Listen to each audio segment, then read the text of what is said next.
avaratra ny avaratry Algeria izay ahitana ala mivangongo ary tato anatin'ny taona vitsivitsy dia ny hamafy izany noho ny vanim-potoanan'ny haintany sy ny hafanana mahery lazaina fa mifandray amin'ny fiakaran'ny maripana amin'ny ankapobeny eto ambonin'ny tany. Tamin'ny Jolay taona 2023, olona maherin'ny 30 no maty tamin'ny Doroala izay nandrava ny faritry Bejaia, nandrava ala sy tany fambolena 1,000 hektara ary trano an-jatony.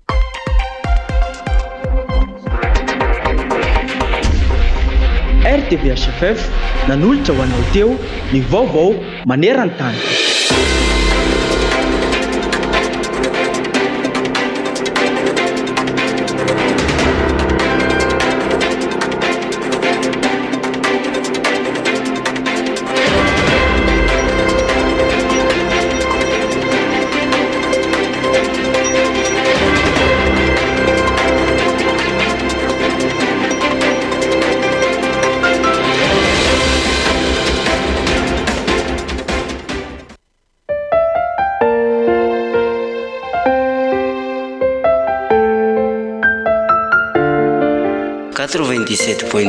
FM Iry fitiavana fahamasinana.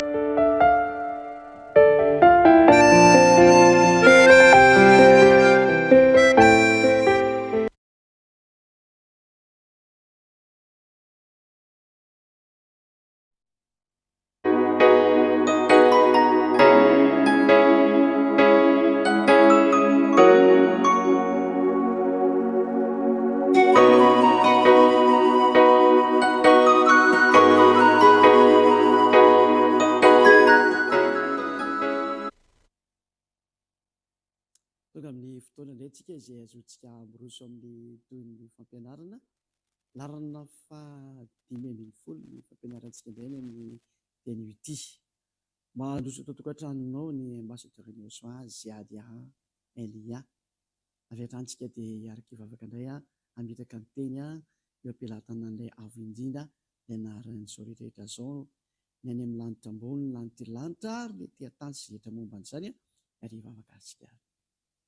Sotra betsaka dada malana izay avao noho ny amin'izao fotoana izao indray izay nomenao ahafahako manambara sy mampianatra milaza ny hatsaranao sy ny hasoavanao indrindra mitory ny alehibiazanao sy ny hatsarana rehetra ao aminao dada malala iava. Taio ty teny ity hitondra soa ny rehetra miaina indray. Dia ho famonjena sy fanavotana ho izay rehetra mandry. Mahatonga saina hiverina ho any aminao rehetra izay miaina an'izao teny rehetra izao. Mangataka hatrany ny fitiavana avy any aminao, ny amin'ny hamerenanao ny fon'ny olona. Hitodika sy ainao izao fanambarana izao. Dia izay teny rehetra avy any aminao. Sotra betsaka dada malala iay avao amin'ny anaranao Iahosy fananaovana ny vavaka sy ny teny rehetra. Halleluja. Amen. Amerina miaravantsika rehetra ny tena koa ny ambassadeur Iahosy Ziadia Elia. Ny fampianarantsika dia mahintsika tsara ny lohateny hoe loza fanafangaron'i Jesosy ny fanekena taloha. Ilay atao hoe dity folo zany tamin'ny fanekena vaovao. Io moa ilay anarana marina amin'ilay fanekena vaovao dia tsisa fa Yahoshua. Idirantsika zany hoe andraontsika zany dia hiditra amin'ny fanekena taloha sy ny fanekena vaovao. Inona marina zany, inona ny tanjona amin'izany. Ary maninona ny loza hoe nafangaron'i Jesosy. Nafangarony mihitsy ka. Satria ilay Jesosy mihitsy ilay Jesosy no nampidiriny zareo tao anatin'io dity folo io. Ka izay ilay zava-doza amina tamo. Tondra n'izao problème manapotika an'ity taninareo ity. Izay tena tsy afaka eo mihitsy nareo hatramin'ny farany. Fa fanamarihana kely aloha ho anao izay resy lahatra rehefa neno ity fampianarana ity. Efa dio ny mangala-tahaka fa tena fady indrindra zany. Tena tsy afitra ianao raha vao mangala-tahaka. ka toy ny mangalatahaka zany. Fa rehefa resy lahatra ianao dia endany ianao misohatra anarana mibatisa, ataovy mibatisa anao. Fa tena ratsy be zany hoe alainao tahaka ilay fampianarana, satria ianao dia tsy maintsy mitafy an'i Jesosy na Jesosy hatramin'ny farany. Ny batisa mantsy dia nahazoana fitafiana izy, dia mipetraka any amin'ny hoditra anao iny, any amin'ny vatanao any, any amin'ny fananao any. Galatiana 3:27. Galatiana 3:27. Tsiny fa somary mikoakoaka kely amin'ilay mangatsika be dia mafana tampoka. Mpivoavan'ny toetrandro tsy mampaninona izany, satria ny tenin'Andriamanitra tsy mikoaka fa ny vatana no mikoaka noho ny amin'ny mahavatana ny vatana, fa teny mandeha foana. Galatiana 3:27. Na izy isika natao batisa tao amin'ny, raha atao amin'ny Yehosoa zao dia atao amin'ny Yehosoa zany. Raha atao amin'ny Jesosy ianao ary ankiliny ary dia ao amin'ny Jesosy zany, dia mitafy amin'ny izay nanaovana batisa anao. Mitafy an'i Yehosoa zany le atao amin'ny Yehosoa, dia mitafy an'i Jesosy eo amin'ny Jesosy zany. Ka raha nafantatra ianao fa tsy Jesosy ary resy lahatra ianao fa tena mpianatra diso anao izy, dia tadidio efa natao batisa tao aminy ianao, dia miraikitra aminao ny anarany iny, ny vatan'i Jesosy mihitsy miraikitra aminao io. Ka ianao zany mamitaka ny tenanao raha angalatahaka an'ity fampianarana ity, satria na hibatisa anao dia mampiraikitra anao amin'ny Jesosy eo foana. Izany hoe tsy mety miala aminao io Jesosy io, fa miara-maty aminao io, ary rehefa maty ianao dia makany amin'ny helo miaraka aminy, satria izy mihitsy ny nampanota anao. Noho izany ny fahendrena rehefa resy lahatra ny fampianarana ianao dia manao batisa ty amin'ny Yehosoa miaraka amin'izy dia alia ity miresaka aminao ity. Sady misy mahita anana ireo no mandre anana reo, mandeha an'izao tontolo izao dia manatonana reo misohatra anarana amin'ny batisa, mba hamonoana mihitsy ny an'io Jesosy na Jesoa efa miraikitra amin'ny vatananao io. Fa tsy afaka eo mihitsy io raha tsy atao batisa ianao ary miara-maty amin'io ianao, dia any amin'ny elo ny dikazay, satria Andriamanitra tsisy mpiara-miasa amin'ny devoly satana io Jesosy mampanota anao hatramin'izay. Dia ity amin'izay anisan'ny loza be mahatsiravina nataony, nafangarony amin'izay ny dity folo ilay lalàna nomena Mose zany sy zanak'Israely tamin'ny ilay fanekena vaovao izay fantatsika noho ny anaran'ilay tena zanaky ny avo indrindra niantona teo amin'ny azy fijaliana ka nyvonoana, ilay tena anarany dia Yehosoa. Fa ilay tsy izy kosa hafa ny anarany, dia eo taonao Jesosy tsy izy, sady mpandainy ny mpamitaka ary tsy niantona teo amin'ny azy fijaliana zany, tsy nisy raha ninona lasaka akory na indre mandeha ary, fa raha tena nandatsaka ny rany rehefa tokony tsy nanota intsony ary afaka tamin'ny fahotana. Dia izay le teny efa naverimbe foana ilay hoe aza manota intsony. Ka raha aza manota intsony zany efa ianao mbola mpanota dia midika zany fa tsy miaraka aminy ange ianao mba tonga saina. Ilay mba ampiasao amin'izay ilay saina mba hijeriny marina amin'izay, fa aza dia atao mirehefarehefa intsony fa tsy mety zany. Na ho ary inaran'ny tanjona n'ilay fanekena taloha na ny fanekena dity folo, ino mantsy ilay taloha iny. Ny tanjon'ny fanekena zany dia miara-manolotra indray tsika manao sarosarotsika. Ny tanjon'ny fanekena anankiray, ny tanjon'io fiarahana amin'Andriamanitra io dia ianao tsy hanota, satria izy milaza fa izy tsy mihaino mpanota, izay no nandroana ny devoly tany amin'ny lanitra tany, tsy mihaino mpanota io Andriamanitra Abrahama io, ka dia adalanao izay mbola te ho mpanota zany. Ka ny tanjon'io Andriamanitra io zany rehefa nanome an'ireto fanekena reto izy na ny dity folo zany tamin'ny andro voalohany, tamin'ny fiarahana voalohany tamin'ny zanak'Israely, dia mba hatonga ny zanak'Israely ho lasa tsy manota intsony, satria rehefa mpanota dia tsy mahita anazy ary tsy miaraka aminy zany.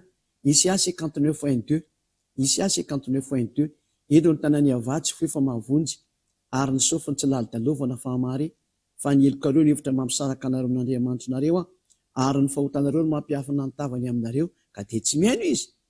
Raha izany teny Isaia 59:2 mapetraka kely teknisianina ny teny rehefa miteny ohatran'ireny fa tsy atao ela be vao mapetraka anazy nareo, izay mba hitan'ny olona reny atoko sy andiny ireny zany. Io zany dia milaza mihitsy fa tsy mihaino mpanota io Andriamanitra io. Jaona 9:31, Jaona 9:31, fantatsika fa Andriamanitra tsy mihaino mpanota, tsy misy Andriamanitra mihaino mpanota zany mihitsy zany. Ary amafisina ao amin'ny Jaona voalohany toko 7:5 sy 9, Jaona voalohany 3:5-6, fantatsika fa izy no naseho anaisitra ny ota ary tsy mba misy ota ao aminy, fa izay rehetra mpanota dia sady tsy mahita anazy no sady tsy malana azy. Izany le voalazany teny zany zay. Ka rehefa mpanota zany dia tsy nahita anazy tsy malana azy. Ary mbola napetrany eo amin'ny Jaona voalohany toko 7:9, Jaona voalohany 3:8 fa izay rehetra mpanota dia avy any amin'ny devoly. Izay rehetra manota dia avy any amin'ny devoly satria ny devoly mpanota hatramin'ny voalohany.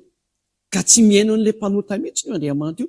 Ka mazava zany fa matoy izany manome teny anao dia mba hahatonga anao tsy mpanota.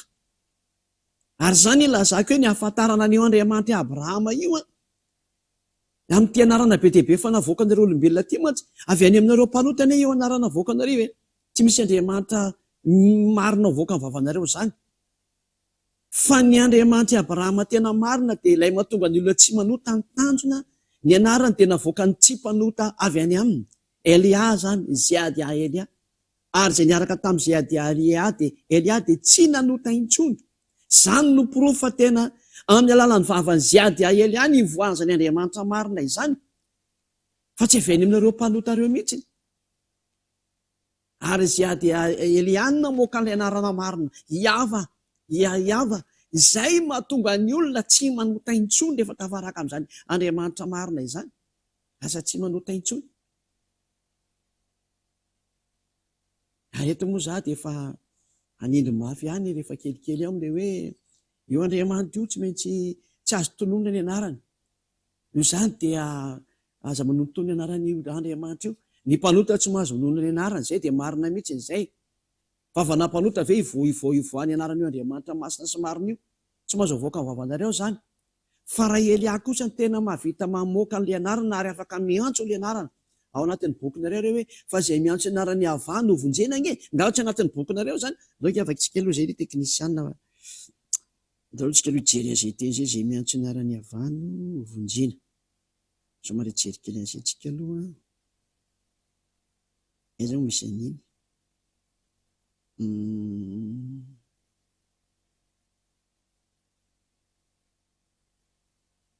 Joël 2:32.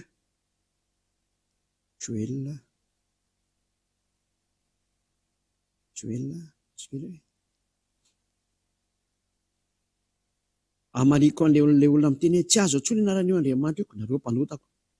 Dia fotsiny ny valina. Fa ny tsy mpanota tena mahazo miantso mihitsy.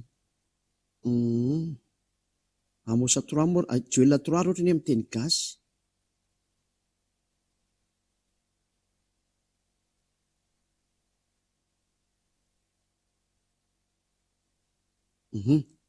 Joël 3:5 izy fa amin'ny teny frantsay ilay Joël 2:32 teo.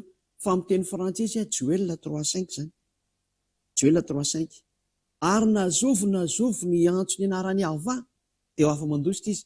Azo atao tsara mihitsy miantso ny anarany fa tsy ny mpanota ny afaka hiantso anazy fa ny olona izay tena miaraka amin'ny sy tia anazy dia afaka miantso azy tsara mihitsy. Fa ny dikan'ilay teny arika hatramin'ny 10 hoe aza manontonona foana aran'Andriamanitra anao dia tsy tokony ho tontonono ao fahatany ilay anarana ny tiana tenenina amin'izany. Hoe any amin'ny boîte de nuit ianao niantsoantso an'io anarana io na arika hatramin'ny fimamonao ary arika hatramin'ny arika hatramin'ny filazany ireny. Bara any amin'ny bary ianao ny andeha hiantsoantso anarany. Tsy mety ange izany e. Ny fanaovanao an'ilay balinanao ary ianao niantsoantso an'io anaran'Andriamanitra io. Tsy fanao izany. Izay ny voalaza hoe aza manontonompo ny anarany Andriamanitra anao. Fa tsy miteny mihitsy hoe tsy azo atsony io anarana io. Ajereo nanaovan'ilay devoly anareo rehetra hoe tsy azo atsony io anarana io. Dia amin'izay nareo tsy vonjena. Nefa dia hoe izay miantso anarany avany no vonjena dia afa mandositra. Afa vonjena nge ny dikan'izany e. Fa nataony devoly tsy afaka hiantso an'ilay anarana nareo satria mpanota dia vao tena nataony fahitao. Tafasaraka tanteraka tamin'ilay Andriamanitra Abrahama. Satria izany dia porofo menanareo fa tena manao foana nge nareo mpanota rehetra. Ary aza mihaino tenin'ireo mpitondra fivavahana mpanotareo aho sady mampanotanao na jiosy io na koenina io na inona io mpanotareo. Izay mihaino mpanota dia mpanota oatra anazy. Na inona anarana mety omenanao. Anarana avy any amin'ny demony io na voakany io. Ary anarana mampanotanao. Fa ny anarana tsy mampanota ary mitondra olona tsy anota intsony dia izay efa nitonoko taminao izay. Avy any amin'ilay tsy mpanota. Avy any amin'ny lanitry lanitra aza ny anarana zany. Iaiava anao anarana. zay le ray mpamorona ary Yahosoa ny rany, zay le zanany zay. Ao tsika hiditra amin'izay le resaka voatoato-resaka tsika hoe tsy miheno mpanota marina izy dia ndongo tsy revantsika amin'izay resy moa zany izy teo. Voilà dia tsika ampidirina amin'izay zay teknisiana tanjon'Andriamanitra zany dia lasa tsy mpanota zany. Zany hoe tanjona zany fitania tsikotsipika anie zany hoe lasa tsy mpanota.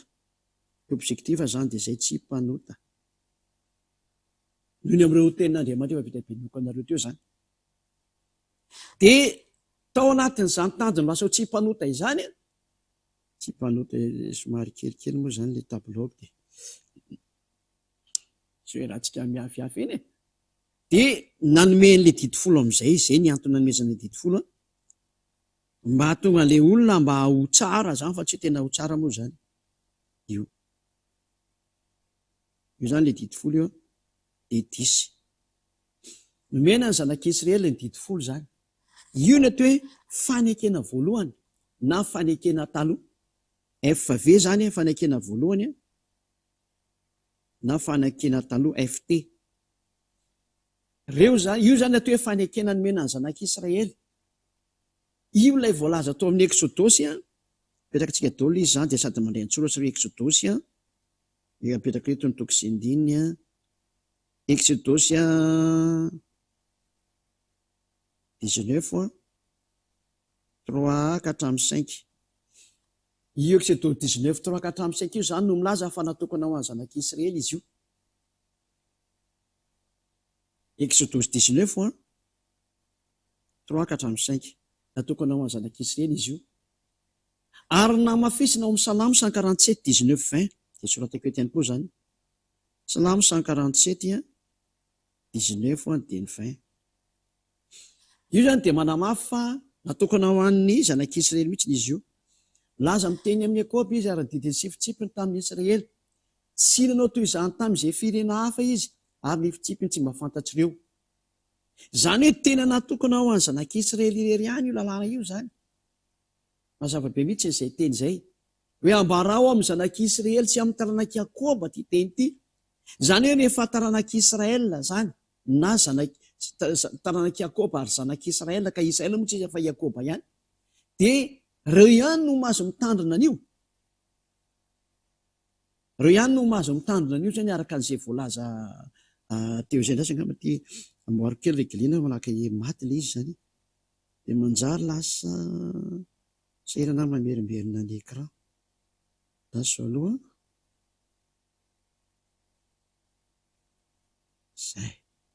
Zay zay vao elaela mba mijanona eo dia aza koa dia tsy andeha vao mipetraka dia maty le izy.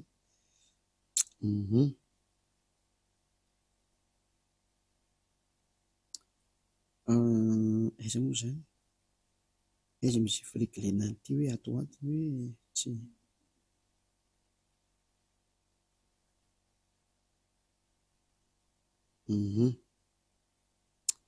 Fa tsy maty fotsiny izy aloha ela be zany fa hatrany any mampalakilaky anatsika. Dia eto zany tsika dia mahita hoe natokana ho an'ny zanak'Israely ary ao amin'ny tany Kanana irery ihany ny azo tandremana. Izay zany ny kaliten'io fanekena didifolo io. Na fanekena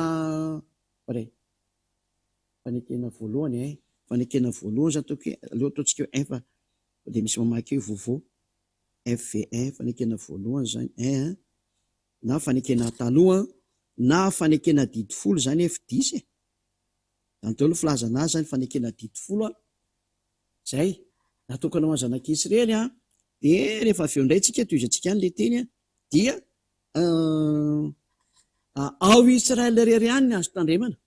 Zany nyty fanekena ty ao Israel ihany izy io ny azo tandremana. Deutéronomia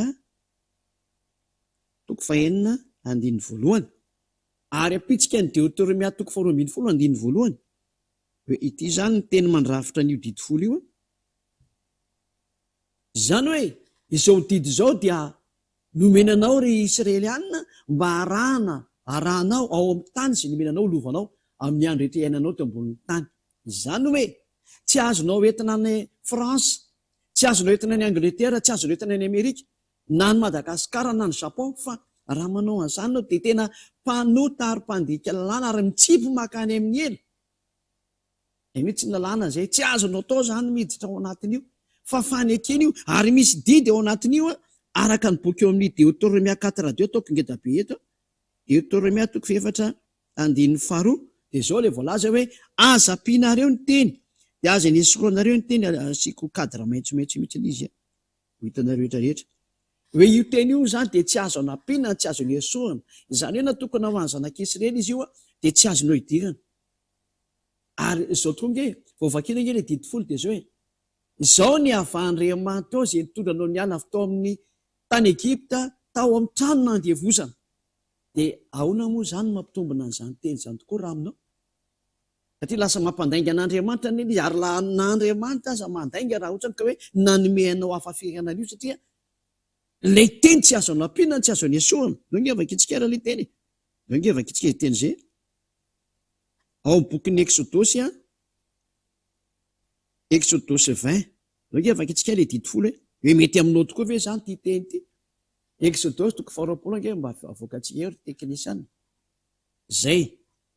Andininy faharoa, Exodosy 20:2. Izao ny havahan'Andriamanitra ao izay nitondra anao nivoaka avy tany amin'ny tany Egipta tamin'ny trano nandevozana. Dia apetraka aminao ara ny fanontaniana, ianao izay mahita sy mandre io ve mba tao Egipta ianao ara? Iza le namoaka anao tao Egipta fa ianao raha olona mipetraka ny Fransa na ny Madagasikara na Angleterre na ny tsy haiko izay petrahanao, fa sy tany Egipta izany ianao. Dia tanao izany fa efa nampandainga an'Andriamanitra ianao tao amin'ny trano nandevozana. Aiza izany ny lohan'ny tranonao ka nampandevanao tao Egipta izany? Na ny razambenao mba meo anankena nge ny lohan'ny tranonao tao e. Dia tanao fa tsy manana an'izany ianao. Izay ilay hoe tsy natokana ho an'ny hafa firenena io fa natokana ho an'ny Israeliana ery ihany. Dia izay rehetra tany Egipta tamin'io fotoana io. Ilay izay izay rehetra tao Egipta ihany no afaka amin'ny teny io, fa rehefa sy tany Egipta izany dia akombony ny vavanao fa mpandainga sy mpamitaka ianao ary mpisoloky an'Andriamanitra mihitsy. Ary mampandainga an'io Andriamanitra Abraham io ianao, ary izany no mahadevoly ianao. Tsy menatra misoloky amin'ilay teny ary mamitaka fotsiny amin'ilay teny ianao. Satria mantsy ianao ampandohan'ilay mpafolo-karena ary pastera sy mopera, izany mahatonga anao manao an'io nge. Dia mody fitahanao amin'ny taony didy folo tony ilay olona, satria any ny afanao maka an'ilay mamona tsy marina ary ambadikely. Afetren-demony mihitsy. Fangana natokana ho anareo olombelona ankoatran'ny Israely ihany io didy fosilana Mose io. Tsy natokana ho anareo mihitsy inge mazava io teny io. Iza izany ny afaka miditra ao ny hafa firenena? Satria vao manomboka ilay teny dia hoe izao ny havahan'Andriamanitra ao izay nitondra anao nivoaka avy tany amin'ny tany Egipta tamin'ny trano nandevozana. Dia efa trany dia efa nandainga ianao fa tsy tao ianao. Trany dia efa misy loky mandainga mpamitaka izany daholo ianao. Ary tsy magaga fa raha ianao mpitondra fivavahana na mpianatra an'io dia izay miaraka aminao mpandainga sy mpamitaka ohatranao daholo, ary io no mampanota anareo menakavy. Fa miaraka amin'ny Elia kosa ny tena hafa mihitsy. Tsy mety manota satria tsy mety mandika an'itony teny itony mihitsy izay miaraka amin'ny Elia. Manana ny lalàna manokana anazy izay izay nomeny io Andriamanitra Abrahama io any hafa firenena. Mazava be mihitsy izay. Izay ilay fanekena vaovao ho resantsika ilay rehefa avy eo. Aloha toy antsika aloha ny teny. Dia mbola apitsika etika hatramin'ny Deutéronomia 2:20. Deutéronomia 12:1. Mbola mametraka an'izany teny izany koa ilay Deutéronomia 13 moa zafady. Deutéronomia 13 amin'ny teny gasy. Hoe aza nampianareo nge io teny io e, dia aza niesoanareo io teny io. Izany hoe namafisy ny indroa izany ty teny ty hoe tsy azo nampiana ary tsy azo niesoana. Izany hoe ity didy sy lalàna nomena ny Israeliana ty dia tsy azonareo hanampiana, tsy azo anesoana. Rehefa eo any zanak'Israely dia any zanak'Israely, ho any taranaka Jakoba dia ho any taranaka Jakoba. Ary ao Israely irery ihany ny azo tandremana, tsy azo noentina eny amin'ny toeran-kafa ny dikan'izany. Rehefa nandika an'izany ianao dia devoly, satria tsy azo hanampiana io ary tsy azo anesoana. Lalàna tena napetraka, nandatsahana ranomby, ary ity fanekena ity dia vita mafy satria nandatsahana ranomby ilay izy.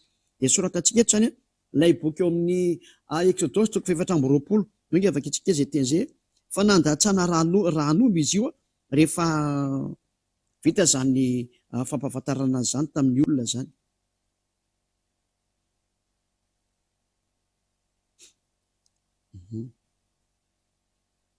tsy mety mivadika anay ty zavatra ty.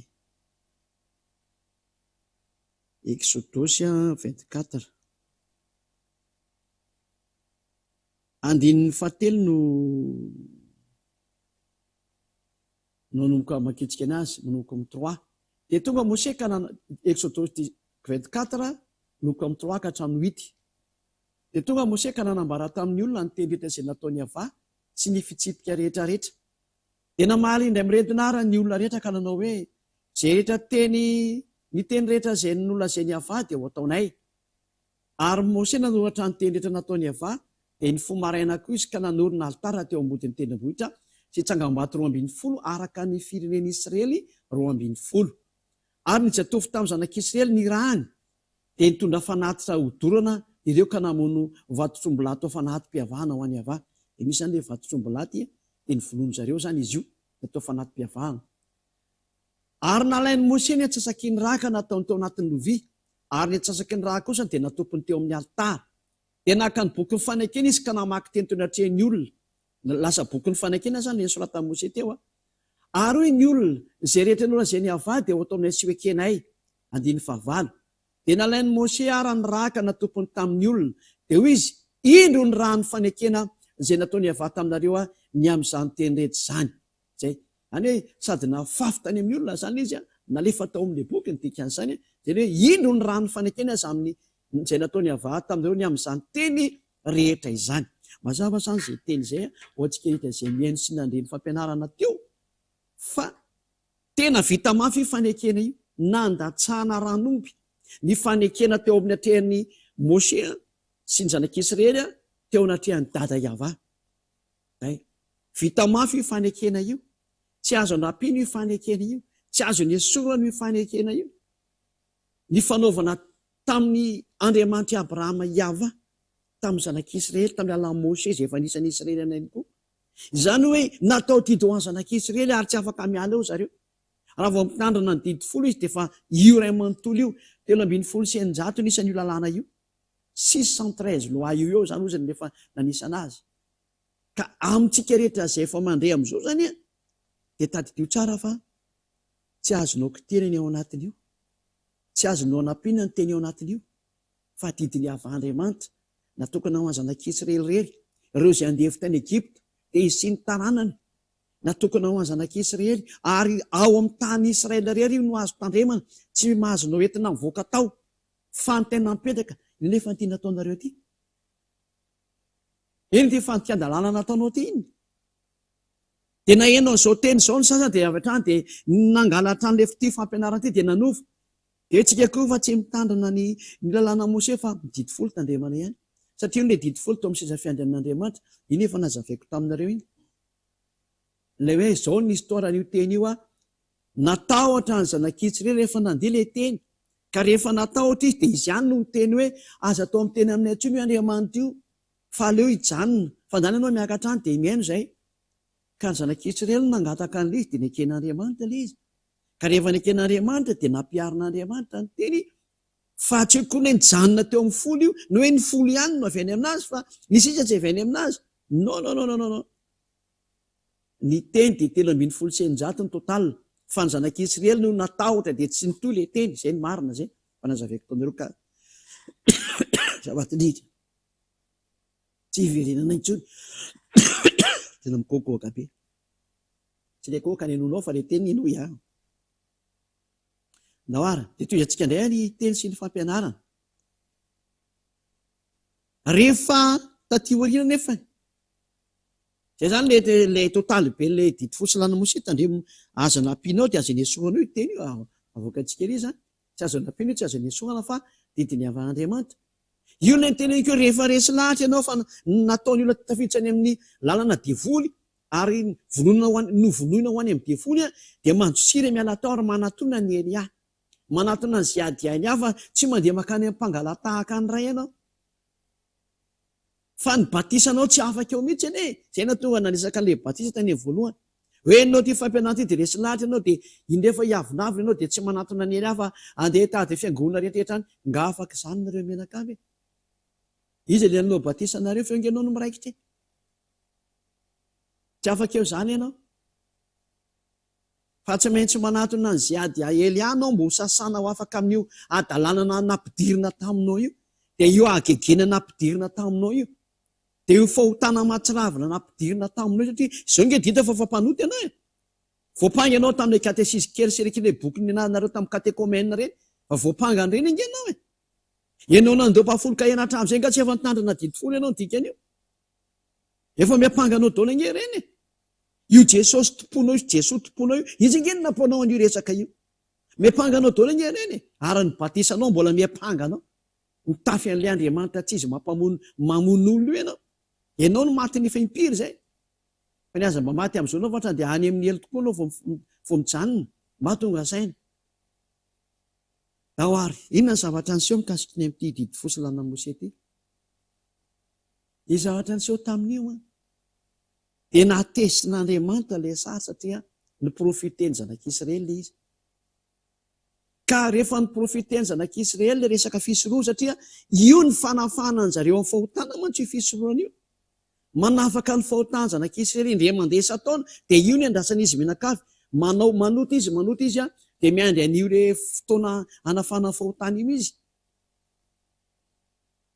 Ka rehefa tonga dia tena manomeny matavy mihitsy ny zareo, ny tsara indrindra, dia tena tezitra amin'izay dadayavà dia nifohanany amin'izay ny fisoronana. Dia izay rehefa fanontaniameko anareo jiosy rehetrarehetra, nazo an'izany fanontaniana izany monko ny jiosy gasy hoe aiza izany no mahafaka ny fahotanareo, nareo izay namono an'i Ahosoa? Fa ilay Andriamanitra Abrahama mihitsy angenina nanapotika ny fisoroana izay fanesohana ny fahotanareo indray mandeha isa-taona. Aiza izany ny fanafanareo amin'ny fahotana?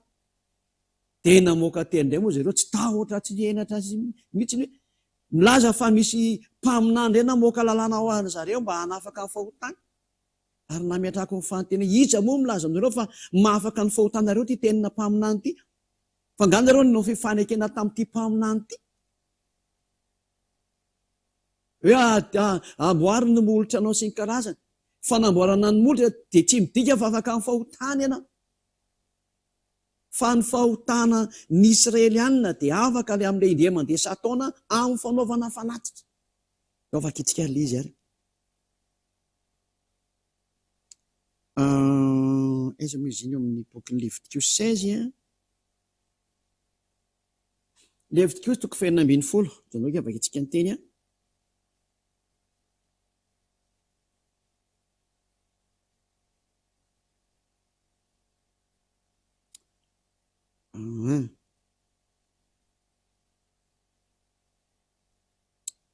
Léviticus 16 ke moa 17 hitako gaga be a. Léviticus 16 andininy 3 ono comme 3 dia hatramin'ny 5 angambany na 7 dia zantsika dia misaoty amin'izay tsika. Ary izao no entiny Arona raha miditra ao amin'ny fitoerana masina izy: vantotrom-bolahy iray atao fanatitra ny ota, sy ondrilahy iray atao fanatitra dorana. Io izany hoe vantotrom-bolahy sy ondrilahy atao fanatitra ny ota, ary ondrilahy iray atao fanatitra dorana. Dia akanjo lava masina rongony fotsy no iakanjony, ary kalsona rongony fotsy no ataony manolo-koditra. Dia fehikibo rongony fotsy no ifehezany, ary amama rongony fotsy no isatroany. Fitafiana masina ireo ka andro amin'ny rano izy vao iakanjo azy. Dia ny fiangonana zanak'Israely koa andiny fasivy fafezany fadimy.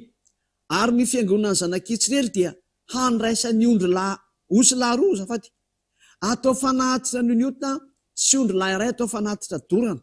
Io zany le resaka hoe misy omby ondry osy reo izy ireo anaovana le fanatitra noho ny fahotana sy anao ny fanatitra dorana zany. Dia ody iantsika amin'izay le izy ary amin'diny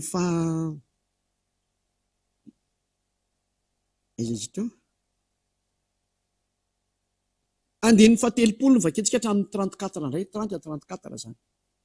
Fa amin'izany an'izany nanaovana fanavotana ho anareo, hanadiovana anareo, ka adio afaka amin'ny fahotanareo rehetra eo anatrehany havanareo. Ito zany efa hanafahana ilay fahotana ho an'ny zareo. Ho tena andro fihetsarana ho anareo zany, ka hampahorin'ny tenanareo nareo ho lalàna mandrakizay zany. Ary ny mpisorona izay hosorana sy atokana, ho mpisorona isolon'ny rainy, dia no fanavotana ihany koa zany. dia hitafy ny fitafiana rongony fotsy izy a dia ny fitafiana masina dia anao fanavotana ho an'ny firenena ho an'ny fitoerana masina izy sy ho an'ny tranon'ilay fiaolana sy ny altara sy ny mpisorona ary ny olona rehetra ny fiangonana ho lalàna mandrak'izay ho anareo zany hanaovana fanavotana ho an'ny zanak'Israely indray mandeha isa-taona ahafahany amin'ny fahotana rehetra tsy misy lalàna mihitsy ho amin'ny fanafana ny fahotana ho an'ny zanak'Israely ho an'ny mpitandrana didifolo tsy ndriko tsara ho an'ny mpitandrana didifolo rehetrarehetra tsy misy fanafana ny fahotana nomeny io Andriamanitra Abrahama io afa-tsy resaka fisoroana io araka ny Levitikos 16 fanafana ny fahotana zareo indray mandeha isa-taona tsy tany amin'ny Mose any amin'ny Amosa zany na tany amin'ny Joel zany tsy afaka namoaka an'izany ireo mpaminany ireo le azaka zany reto mitomany Hebreo mitomany judaisme Joda reto zany fa ny fanafana nareo amin'ny fahotanareo dia io fanatitra io ary io le nataonareo mantsy io nataony jiosy tany alohanareo dia manao ny tsy mety ry zareo dia miandry an'io fotoana io fotsy izy dia ho afaka amin'ny fahotana tena ratsy saina teo indrindra na tonga ny dada Iavatezitra ka tsy nankasitraka intsony ny fanatitra ary tena ny foanany amin'izay io fanatitra io ary mazava fa ninana foana voalohany ny didifolo sy lana Mose izay vita mafy io Andriamanitra Abrahama ihany izy ihany nanafoana an'io ary natao ofisialina teo amin'ny azy fijaliana izy tamin'ny alanan'ilay zanany izay ny rano hoe teo fa miditra amin'izay ny fanekena vaovao ady vita koa moa ny lanan'ilay didifolo ny dikan'izay zay fakitsika ary ny teny milaza ny amin'izany rehetra zany hoe tena foanany dada Iava mihitsy n'ilay izy satria leo be an'ilay teny izy dia ny foandaontsika reo amaky toko sy andiny indray aloha ikariko an'ilay toko sy andiny meno anareo za oaiza daholo ny toko sy andiny meno anareo amin'izany a dia vakitsika ao amin'ny bokin'ny Isia 1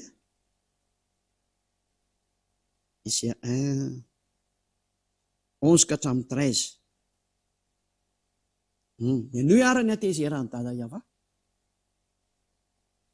ataoko inona ny zavatra betsaka volonareo fanatitra ho Iava efa tovoka ny ondry lahy zafadindrindra efa tovoka ny ondry lahy atao fanatitra dorana sy ny saborany zanak'omby mifaho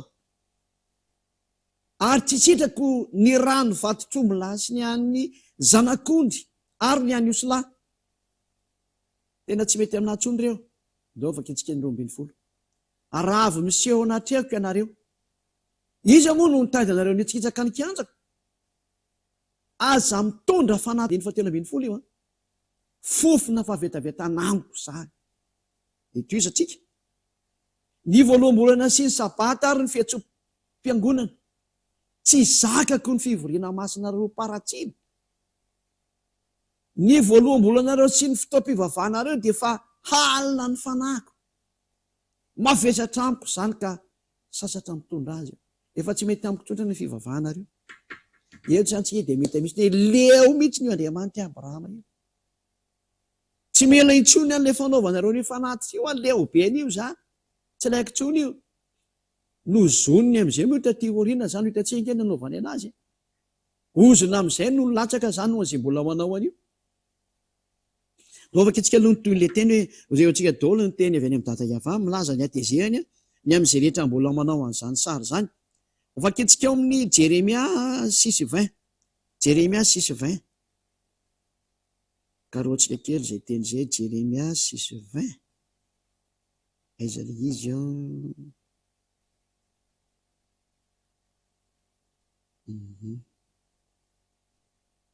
nahoana no hitondrana didikazo manimpofona avy any Seba aho sy veromanitra avy any amin'ny tany lavitra tsy setrako ny fanatitra doranareo ary tsy manko ny zahatra volonareo atao fanatitra zay zava-tozany zany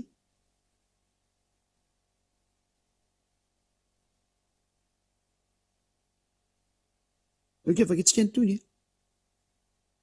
koa izao ny lazainy Iava mbola tezerana io indro asiako fanahy fotoana eo amin'ny firenena ity amin'ity firenena ity ka dia samy ho tafotoana amin'izany ny ray mba amin'ny zanany, ho faty ny olona mba amin'ny namany. Tena atezerana. Izao no lazainy ava, indro misy firenena avy any amin'ny tany avaratra, dia firenena lehibe izay mitsangana avy any amin'ny faran'ny tany. Tsy pika sy lefina no entiny, lehibe sady tsy mamindra fo izy, ny feony dia mirondrona toy ny ranomasina, sady mitaingo-tsoavaly izy, ary vohomana tahaka ny lehilahy ho amin'ny ady, hamelezana anao ry izy io na zanaka vavy. Tena tonga hatrany amin'ny fanampotena ny Israelina mihitsy ny atezerana dada Iava. Tsy mety amiko intsony ny fanatitrinareo, leo be ho anio a. Mazava zany fa ilay lalàna le fanafahana ny fahotana mihitsy ty kapohan'ny dada Iava ty, tena ny tapahany. Tsy mety aminah intsony io, ka rehefa tsy azo atao intsony iny dika zany iny, mpanota mandrakizay nge nareo mpitandrina didy folany.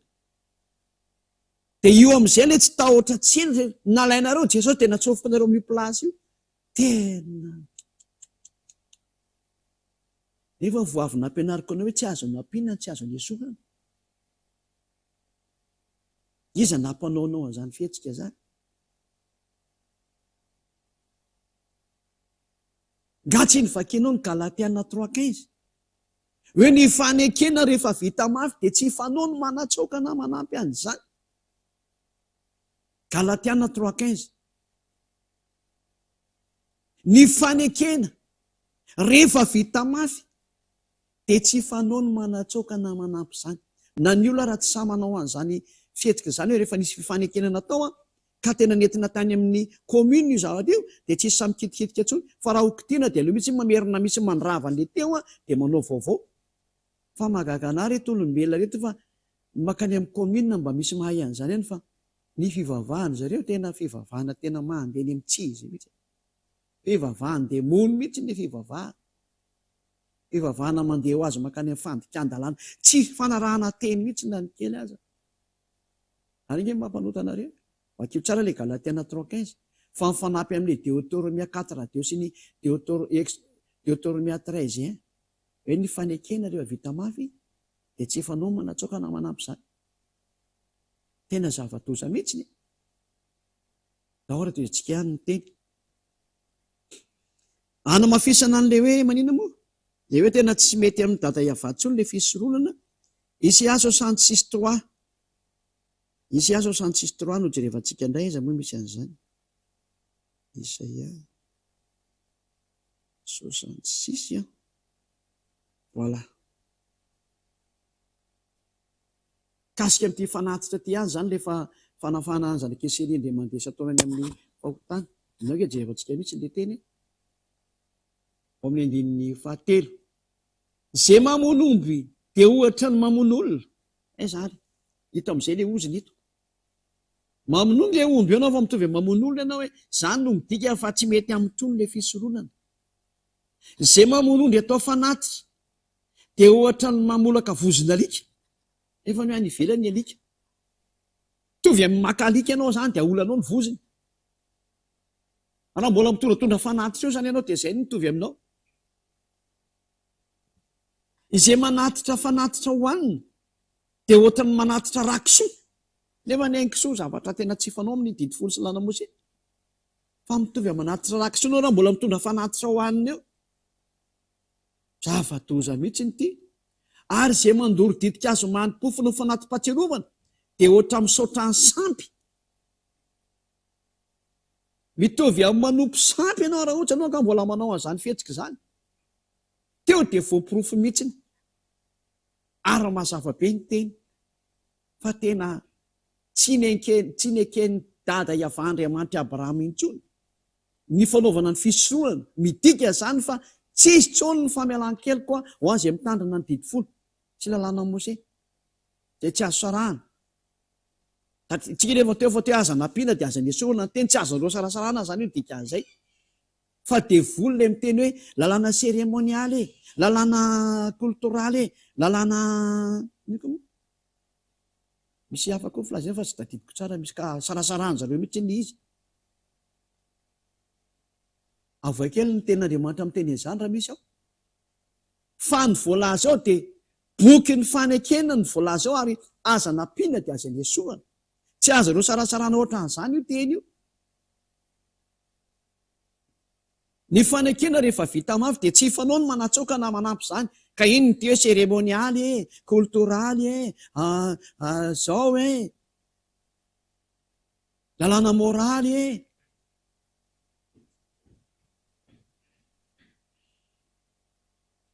ahora tena tsy mety mihitsy izany.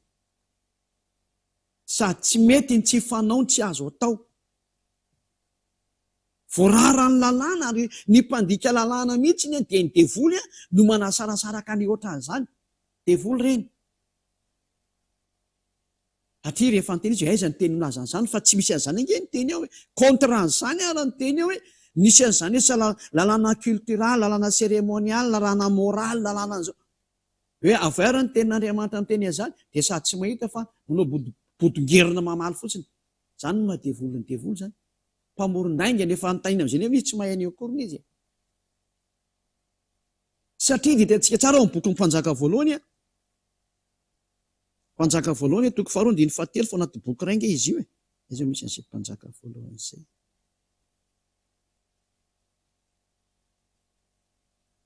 Toko 2:7. Mpanjaka voalohany toko 2:7. Teny ny soratan Mosety.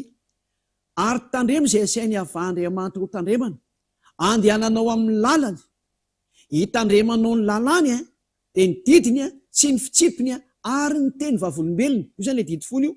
Miaraka amin'ny lalana sy ny fitsipika izy io.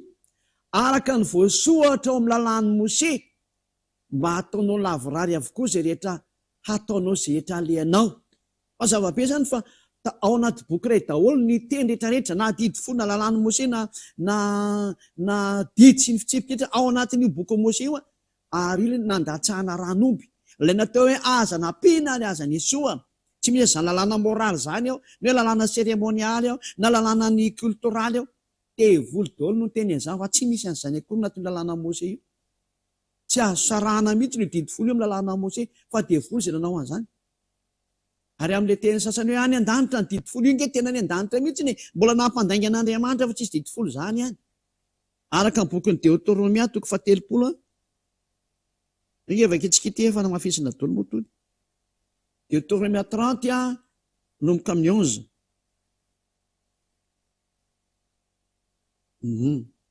Deutéronomia 30 11 ka hatramin'ny 12. Somary dilatsika kely ity fa ilaina ilay izy izany. Hanapotena ilay toe-tsaina nanovanova nyity didy dada Iava ity hoe sarasarahana zareo ohatran'izany ary izay hatra any an-danitra io lainga an-demony izany. Dia voalohany ny teny tamin'ny vavan'izay olona ny teny an'izany fa tsy misy didy folo any an-danitra izany. Deutéronomia 30 11 teny 12. Izao lalàna izao izay andidiko anao anio dia tsy dia sarim-patarina aminao ary tsy malavitra. Tsy any an-danitra izany ka anaovanao hoe iza niakatra any an-danitra ka azo antsika mba ho henoantsika ka araintsika. Mazava-be mihitsy ny teny hoe tsy any an-danitra io didy folo io. Lainga be ho an'izay olona ny teny any an-danitra io fa tsy any izany io. Lainga izany. Reny le mitady hevitra ny ampitandrinanao ilay didy folo io apiditra foana ny resaka sabata sy ny kisoa ary aka ny ampafolo-karenanao dia tadiavina daholo ny hevitra fa tsy any io. Mazava-be io teny io hoe rehefa tsy aty io dada Iava dia tsy aty io. Ka izay rehetra niditra tarikatra amin'ny boky ny Apokalipsy 15 hoe ny vavolombelona egalina dia ino moa hoe didy folo dia tena diso be nareo fa tsy mahazo makany satria ny tenin'Andriamanitra hoe tsy any an-danitra izany. Ka raha misy miteny fa ny an-danitra izany devoly no teny an'iny. Devoly. Devil hozy ny anglisy, démon hozy ny frantsay na diable, devoly hozy ny malagasy izay milaza fa ny an-danitra ny didy folo. Nampandainga ny Andriamanitra Abrahama. Ny Andriamanitra Abrahama amin'ny teny fa tsisy an'izany ety ary tsy azo nampiana io teny io tsy azo anesoana. Ka raha nisy laza fa ny an-danitra ny didy folo devoly izay olona izay. Adalanao izay araka amin'io devoly io fa devoly io olona io. Ary izay nampianatra an'izany dia olona devoly miaraka amin'ny mpiara-miasa amin'ny devoly. Adalanao izay araka aminazy ho Vandana miaraka aminy rehefa te tsipeny amiely dia tatazo ny vokany. Raha mba nety miteny ny tany amiely mety nitsoka ihany anao fa ny any tsy mahazo miteny tsony fa zay tratra dia any ianao satria mpiavinavina. Toizanao ny bokin'ny Apokalipsy, ahoana bokin'ny Apokalipsy? Efa vonavaliko teo hoe rehefa misy milaza fa ny an-danitra ny didy folo dia devoly izay nyteny an'izay satria tsy azo anampiana ny teny ary tsy azo ny esorana ny teny. Efa voalaza fa tena tsy any an-danitra ny didy folo dia aza hovaina tsoa izany teny izany. Teo ianao hoe kangamo tsy rava indray ny didy folo. Raha rava ny didy folo angamo milaza fa afaka mipetraka any an-danitra ny didy folo satria efa nilazaina fa tsy any io. Ka na rava ary io tsy any mihitsy io natramin'ny fanany azy satria efa nilazaina fa tsy aty io. Satria tamin'ny andro no nitenenina an'io dia efa nanosiny io Andriamanitra Abrahama io fa aty aminay aty tsy misy didy folo izany ka aza miteniteny foana nareo. Dia tsy hoe rehefa niravan'ny dada Iavaly izy dia tendreny hoe lasa niverina any izy. Tanao izany ma devoly ianao raha manao izany satria miverina hampandaingana Andriamanitra ianao.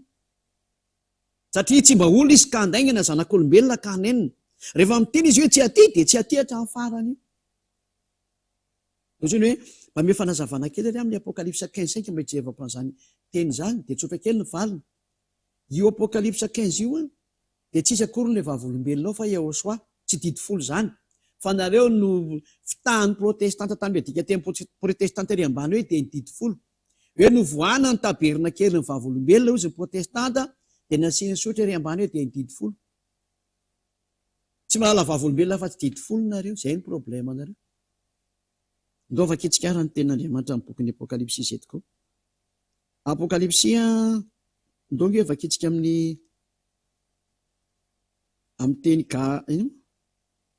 amin'ny teny protestanta zany zay angambany makitsika anazy voalohany zay malaky tsara.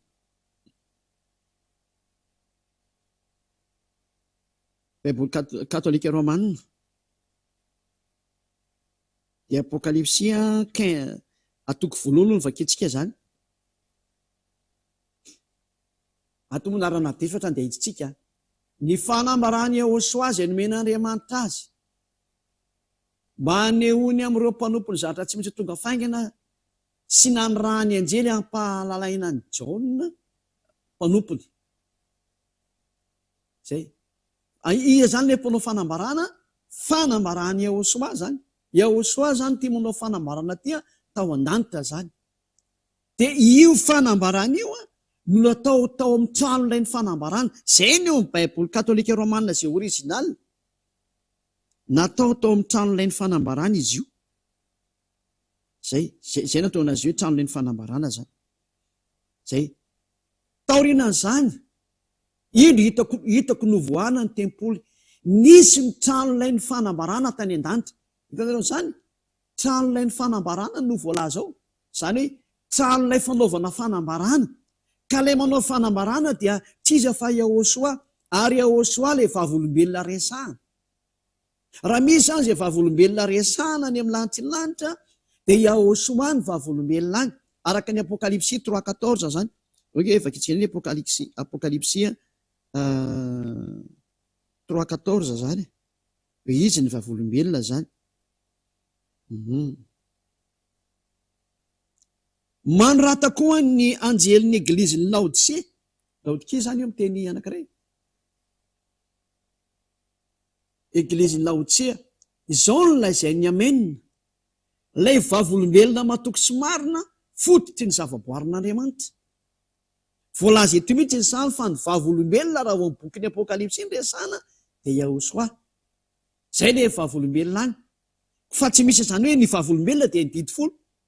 Fitahan'ny protestanta nareo fa tsisy an'izany. Fa ny tena voalaza ao dia ny Yehosoa no manao an'ilay fanambarana. Ary tsy any an-danitra mihitsy izany didy folo izany. Ka raha misy vavolombelona resahana ny amin'ny bokin'ny Apokalipsy, Yehosoa zany resahana zany. Araka ny Apokalipsy ihany vakitsika amin'ny Apokalipsy 1:5. Ary avy amin'ny Yehosoa ilay vavolombelona matoky lamatoa amin'ny maty ary filohan'ny mpanjakany tany. Yehosoa zany ilay vavolombelona matoky.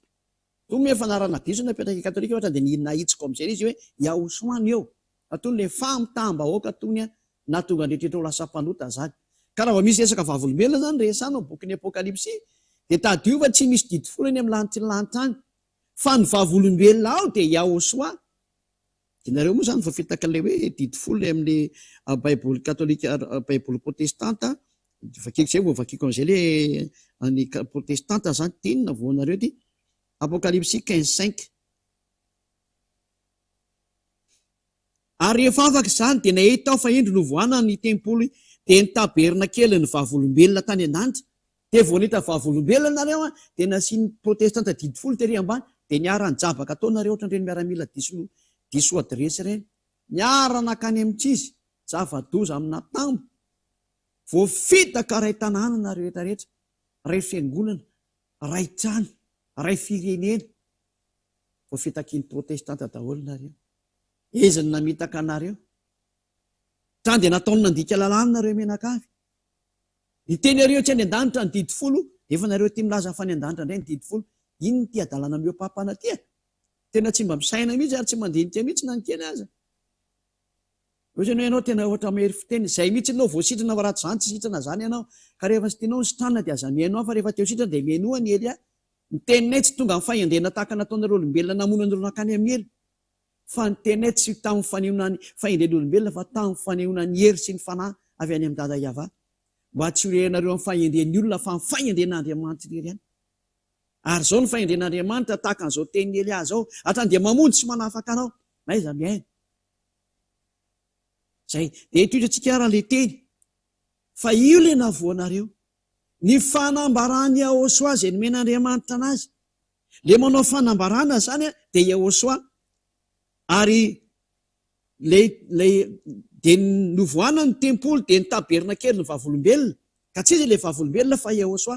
Zany hoe toerana fanaovan'ny Yahosoa fanambarana zany ty tabernakely ty. Ao izy no manao ny fanambarana tao amin'ny tabernakely. Dia zay ny hoe le vavolombelona tao amin'ny tabernakely io dia tsy izy fa Yahosoa. Zany hoe ny fanambarany Yahosoa izay nomen'Andriamanitra azy. Tao amin'ny tabernakely ny fanambarana izy nanao le fanambarana na tonga le teny hoe dia nisy ny novoana ny tempoly dia ny tabernakely ny vavolombelona. Zany hoe tabernakely ihany le vavolombelona zany. Ka iza le vavolombelona izay tompony ty tabernakely ty? Ny tompony io dia Yahosoa satria izy no miditra ao manao ny fanambarana. Mazava zay. Fa ny didy folo tsy any an-danitra zany mihitsy io fa dia volona ampianatra anao zany. Mazava zay izay teny izay. Ary eo zany no ilazana amintsika mihitsy ny hoe tena matina rehetrarehetra. Tena novoloana, tena nanao foana daholo mihitsy izy. Dia izao amin'izay raha moa dia efa mazava be mihitsy ny teny hoe tsy any an-danitra ny didy folo. Mazava be zay. Na vita mafy dia tsy azoko tehana. Nefany ny zaretantsika Dada Iava mihitsy no nanova n'io fanekena io. Ary zao ny teneny rehefa tezitra tamin'io fanekena io izy dia hamoaka lalàna indray aho sisy. Misy iraka ho alefako anatin'ny oronam-boky. Ary io iraka kosany dia hitondra lalàna ho anareo olombelona. Izay ny voalazany. Salamo 100. Eto zany dia nisy an'izay ny programa navoazana. Tsy hoe navoazana moa fa tsy diso ianarana zay. Hanovana tanteraka an'le fanaikena didy folo. Satria le didy folo efa misy lalàna 613 eo. Dia tsy azo anampiana intsony izay lalàna 613 zay. Nefa ny eto Andriamanitra dia laza mihitsy ny fa misy mpanompo izay alefa anatin'ny oronam-boky ary hitondra lalàna indray izy. Mazava zany fa ity lalàna ity dia tsy azo apetraka ritsony satria tsy azo anampiana, tsy azo lesoa. Fa lalàna hafa indray tia io no arahany rehetrarehetra. Fa zay aloha ho anareo mpitandrina didy folo aiza izay mahafaka anareo amin'ny fahotana amin'izay. Satria ny lalàna tsy azonareo ivalozana dia tsy maintsy amin'ny fanatitra vao afaka io.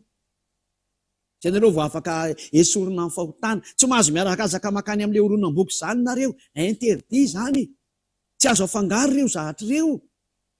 Ny fanekena rehefa vita mafy dia tsy efanao manatsaokana manampy izany. Ka nareo milevina ao anatin'ny didy folo, ao nareo no mipetraka hatramin'ny farany. Tsy mahazo mandositra ataonareo. Aiza ny fanafahana anareo amin'ny fahotanareo? Satria ny levitra koa sezy ny fanafahanareo amin'ny fahotana.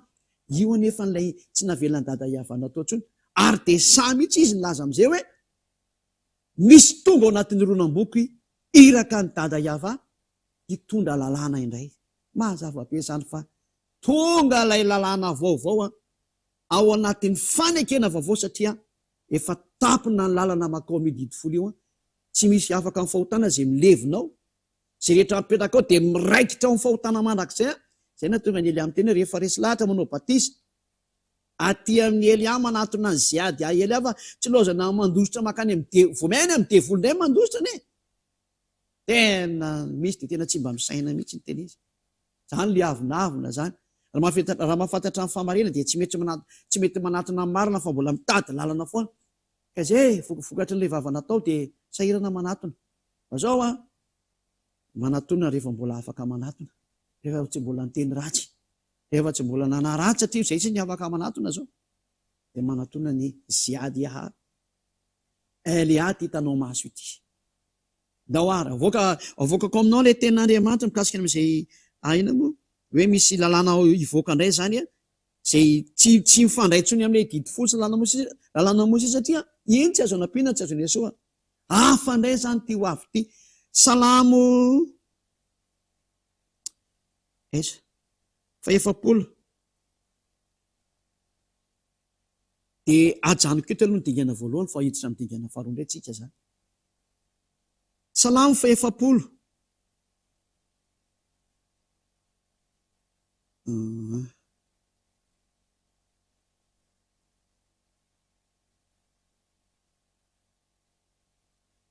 andeny fahenina dia fahafito ary ny fahavalo. Fahenina sy ny fahafito ary ny fahavalo. Ny fanatitra latradra sy ny fanatitra hohanina tsy mba sitraka ao. Ny sofoko nataonao malady, tena maheno tsara amin'izay ny sofoko. Ny fanatitra dorana sy ny fanatitra noniota tsy mba nlainao. Vitatreo ny tantaran'izany zany. Tsy mila intsony. Dia hoy izaho, ity aho tonga ao amin'ny oronam-boky no nanoratana ty ilay zanaky ny avo indrindra ty, ilo hoe Yahosoa io. Ny anao ny sitraponao Andriamanitra ny sitrako. Ny anao ny sitraponao Andriamanitra ny sitrako. Ary ny lalànao no atao anatiko. Ary ny lalànao no atao anatiko, zany hoe hanao sitrapon'Andriamanitra izy ary ny lalàn'Andriamanitra no atao anatindray zany. Dia ahoana indray ny tohiny? Tohintsika foana. Efa nilaza teny mahafaly ny amin'ny fahamarinana teo amin'ny fiangonana lehibe aho. Indro ny molotro tsy mba nakomboko. Iavao ianao ny mahalala. Ny fahamarinanao tsy mba nafeniko tao am-poko. Ny fahamarinanao sy ny famonjenao no nambarako. Tsy nanafina ny famondram-ponao aho sy ny fahamarinanao tamin'ny fiangonana lehibe. Ianao avao aza miaro ny antranao tsy ho amiko. Aoka ny famondram-po sy ny fahamarinana iaro aho mandrakariva. Zay dia ekarantsika amin'izay izy hoe le lalàna zay. Ary ny lalànao no atao anatiko. Manana lalàna tokoa ivoaka izany Yahosoa zany. Misy lalàna hoentiny efa tao anatin'ilay oronam-boky no tenenina zany hoe misy lalàna vaovao omena izay tsy azo afangaro amin'ny didy fosy lalàna Mose satria efa vita mafy iny ka tsy azo kotehana. Inona zatra nitranga nefa ndray olona nahita ny lalàna io zareo dia foana hono le fisorohana nalainy Jesosy amin'izay ny vatany dia izy no nitainginy eo amin'ny plasin'ny Levitikosy 2:20 ka tsy loza mahatsirafina ve? Satria izy ange no nitainginy eo amin'ny plasin'le fisorohana. Izy no naka amin'ny plasin'le omby dia ondry dia osy ary raha ny tokony ranony sy ny ranosiny no alefa ao ny ranona ampidiriny ao. Zany hoe sady tsy maty zany iny tsy nandatsaka ny rano fa piso loky mihitsy io Jesosy io. Piso loky ary tena mpiady amin'ny Andriamanitra Abrahama mihitsy io. Ianareo fiangonana izay miaraka aminy miomana fa tena kombanga io miomana nareo. Miomana nareo ireo mpitondra fivavahana. Miomana daholo nareo rehetrarehetra. Miomana daholo nareo any Vatikana, nareo any Londres, nareo any Amerika any izay milaza fa tena lehibe ny mpitondra fivavahana maneran-tany. Miomana nareo. Iza nampanao nareo ny fihetsika io iza. Rehevenareo fa rendremana nga io Andriamanitra Abrahama io. Ty niraka ny hitanareo ty. Eliano anarany. Fehefahadiniko aminareo iza nampanao nareo ny zavatra io. Mba meo ny teny milaza fa azonareo atao zao zatra nataonareo zao. fanalainareo jesosy dia natainginareo amin'ny plasin'lay omby siosy zay ary amin'ny toko fenambiny folo zay fanafana ny fohotanan'Israely indray mandeha sataona. Vitanareo nanao an'izany fohotana matsiravina zany. Ny endra mahitany lozaka mery ny adala mandrosika vo. Samy tonga saina. Tsy fanao no nataonareo. Fa mazava ho azy, zao no provo fa tonga ny fanekena vaovao. Zay tao amin'ny ronom-boko no nanoratana azy dia Yahosoa zay. Izy no natokana ho an'izao tontolo zao a. Dia mifaranantsika telo ty dingana voalohany ty fa hiditra amin'ny dingana faharoatsika. Arahanao rampitso ny tapany faharoa.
Kanani lalano Tayaruvi Lesa chubuni na icho Manja piavi Nilani chin nilani cha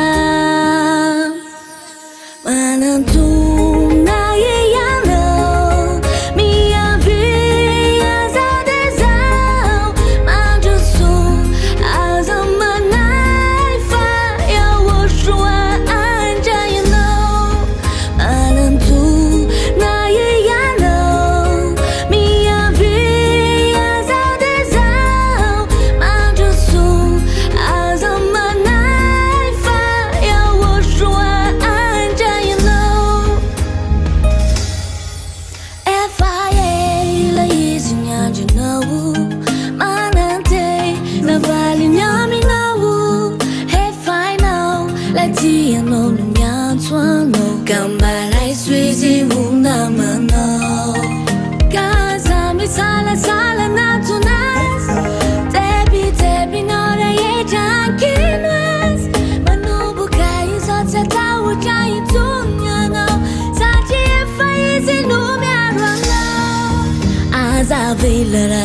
Chilai tanzuno Azavela isana kanani lalano Tayaruvi Lesa chubuni na icho Manja piavi Nilani chin nilani cha Manantu na yeyano Mia via zade zao Manja su Azamanai fa Ya woshua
tongava mivavaka raha mpitso.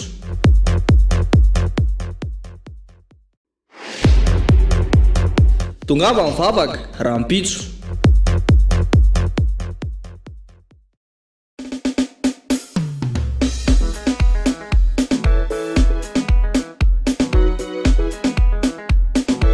Ho antsika rehetra eto Antananarivo sy ny manodidina izay maniry tia hamonjy ny fivoriam-bavaka ny zanaky ny avo indrindra izay tarihany ambasadorany AOSA Ziadia Elia.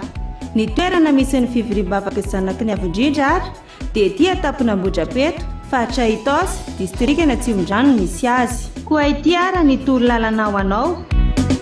Ataovy izay hatongavanao eo amin'ny cité Itosy, eo amin'ny terminus ny bus 133. Rehefa tonga eo ianao dia mizotra miakatra amin'ny lalana pavé mandrapatonga eny amin'ny Sinibeandrano. Afaka mandeha bajaja ihany koa ianao miainga eo amin'ny cité Itosy mandrapatonga ety amin'ny Sinibeandrano. Rehefa tonga eo amin'ny Sinibeandrano indray ianao dia mbola mitohy miakatra trano amin'ny lalana pavé ankavian-dalana. Rehefa tonga ao an-taponao ianao dia mahita trano miloko gris sy plaque misy soratra hoe Fiangonan'ny Ayava, AOSA ary Elia. Dia ao no misy fivoriam-bavaka ny zanaky ny avo indrindra izay tarihany ambasadorany AOSA Ziadia Elia. Raha toa ka mila fanazavana fanampiny ary ianao dia azonao atao ihany koa ny mifandray mivatana amin'ireto laharana ireto: ny Orange 032 86 663 98, 032 86 663 98, 037 40 836 42, 037 40 836 42. Ny IAS 034 75 936 00, 034 75 936 00. Ary ny Airtel 033 46 852 11, 033 46 852 11. Koa dia mirary soa anao ary ho tonga soa aty amin'ny lanitra ny lanitra.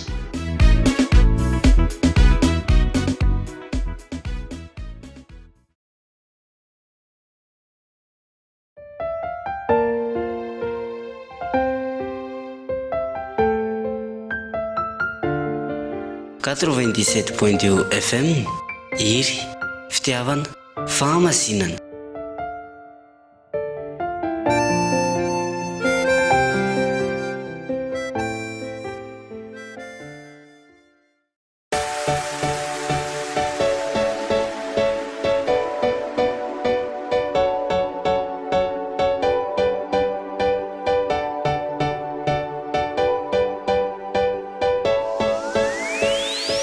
Antsika rehetra izay resy lahatra ny fampianarany AOSA dia ireto ary ny laharan'ny telefônina izay ahafahanao mifandray amin'ny ambasadorany AOSA Ziadia Elia. Numéro WhatsApp plus 261 32 86 663 98, plus 261 32 86 663 98. IAS 034 75 936 00, 034 75 936 00. Airtel 033 46 852 11, 033 46 852 11. Orange 032 79 145 42, 032 79 145 42. Dia mirary soa anao ary ho tonga soa aty amin'ny lanitra ny lanitra e.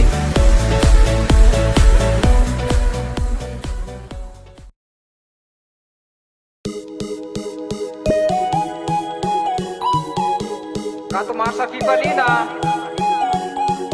atao amin'ny AOSA io.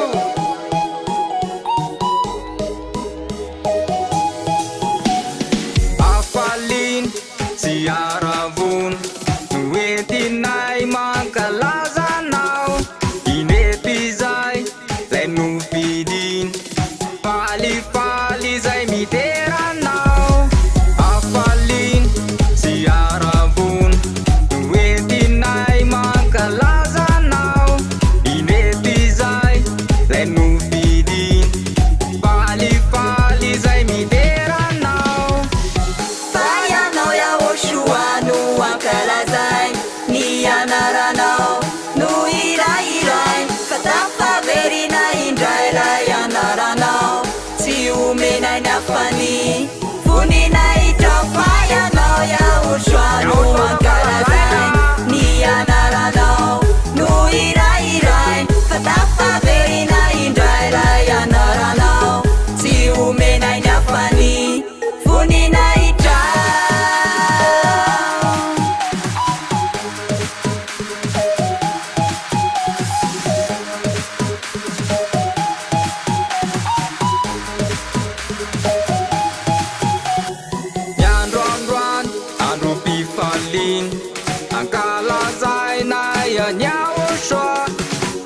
izy ilay mpanavotra nanapakana am fahota ny androandroany andro mpifaliny ankalazainay anyaosoa fa izy ilay mpanavotra nanapakana am fahota fa ianao yaosoa no ankalazay ny anaranao no irairay fa tafaverina indray lay anaranao tsy omenay ny afany voninay trao fa ianao yaosoa no ankalazay ny anaranao no irairay fa tafaverina indray lay anaranao tsy omenay ny afany voninay trao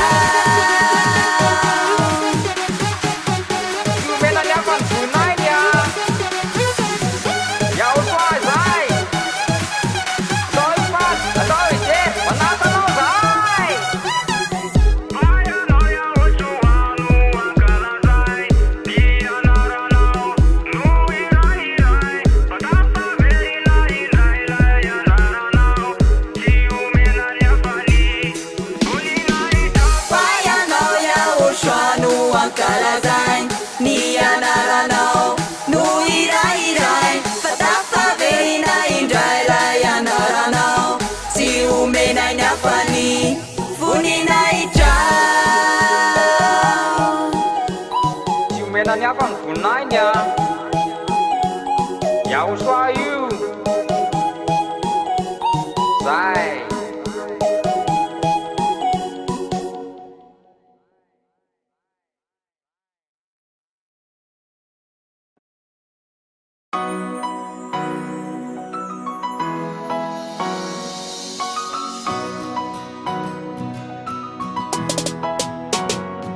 Vovô mafaly tonga ty lefa monjenanao tsy mpanoty intsony tsy mpanotany miaraka aminy kandao ianao rahoane tenombola mivony lanitrako manatra teniko maeza mieny lefa ampianarany osoa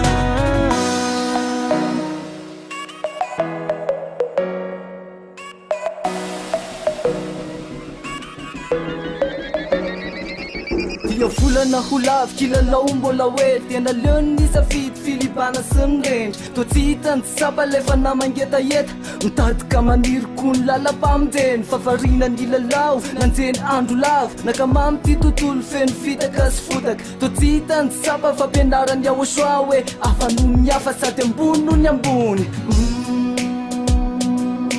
afanono ny hafa sady ambony no ny ambony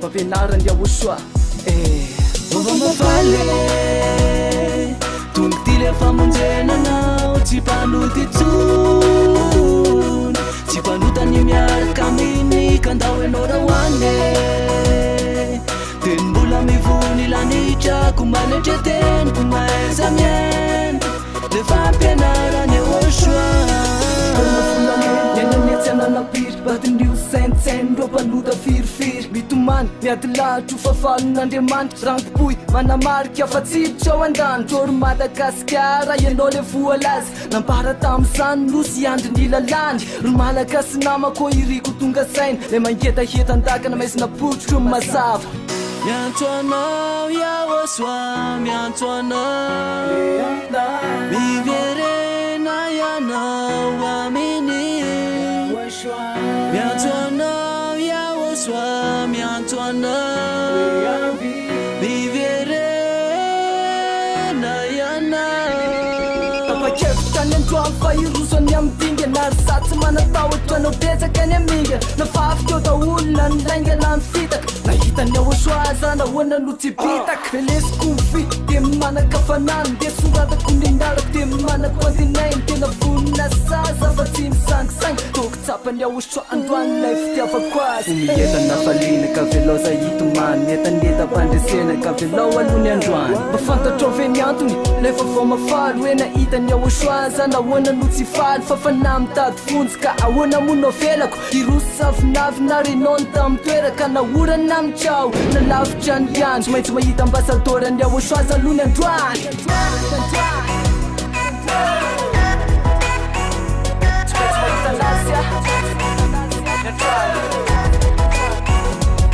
Ova mafaly tonga ty lefa monjenanao tsy mpanoty tsony tsy mpanotany miaraka aminy ka ndao ianao raha hoany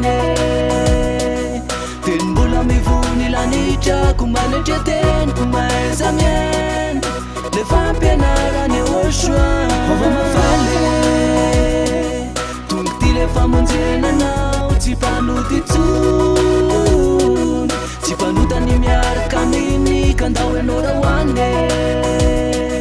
teny mbola mivony lanitrako manetry teniko maiza mieny le fampianarany oshoa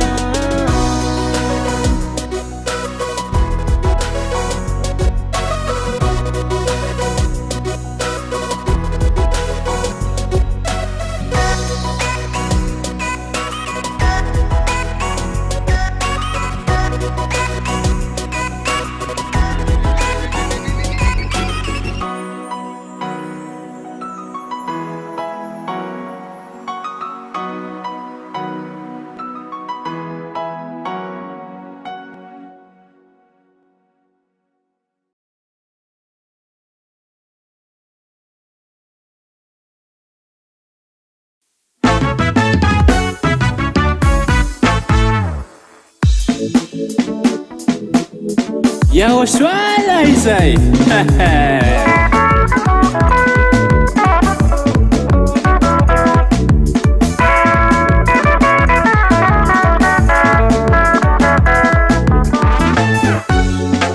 ela ni karaoke ela zao ni laze fa ela zao te hoany andanje enaniky zao avony totsike ela ni karaoke ela zao ni laze fa ela zao te hoany andanje enaniky zao avony totsike totsiky raha tiako totsiky raha soa totsiky any ahoshoa tena mpamonjy tokoa totsiky raha tiako totsiky raha soa totsiky any ahoshoa tena mpamonjy tokoa Yahoshua ro tena Andriamanitra Yahoshua ro tena Andriamanitra ankalazaina iamikati marsa ankalazaina iamikati marsa Samia mtsinzakabe Samia mtsinzakabe Samia mtsinzaka ho any Yahoshua Samia mtsinzakabe Samia mtsinzakabe Samia mtsinzaka ho any Yahoshua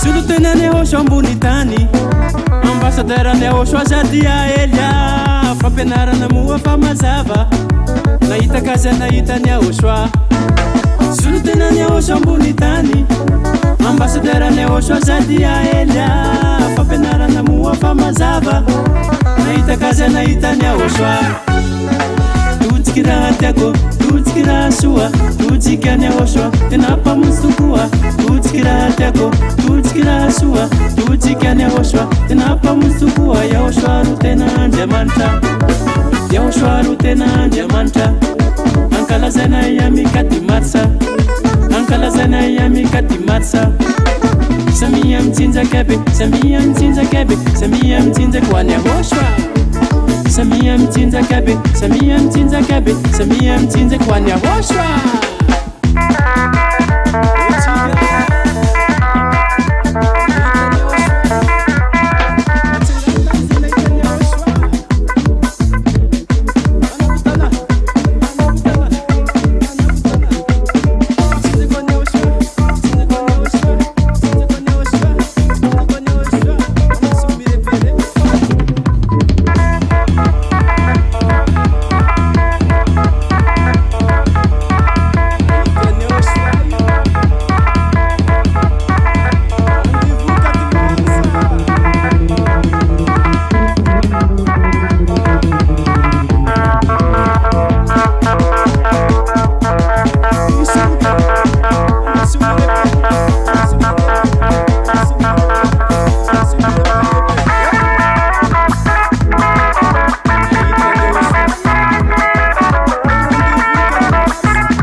soa totsika ny ahosoa tena mpamosokoa Yahosoa ro tena Andriamanitra Yahosoa ro tena Andriamanitra ankalazaina amikati matsa ankalazaina amikati matsa samia mitsinjakabe samia mitsinjakabe samia mitsinjaka ho an'ny Yahosoa samia mitsinjakabe samia mitsinjakabe samia mitsinjaka ho an'ny Yahosoa.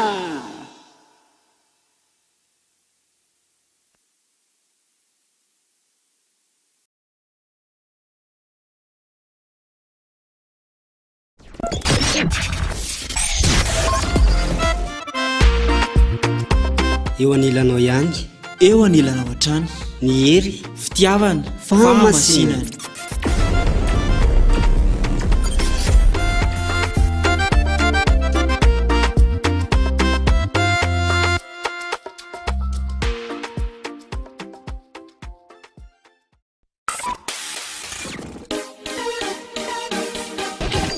Naiza misy anao na amin'ny fotoana manahoana dia azonao atao ny manaraka amin'ny fampianarana Yahosoa izay toriny ambasador Yahosoa Ziadia Elia amin'ny alalan'ny chaîne YouTube. Raha amin'ny teny anglisy Yaba Yahosoa TV, raha amin'ny teny frantsay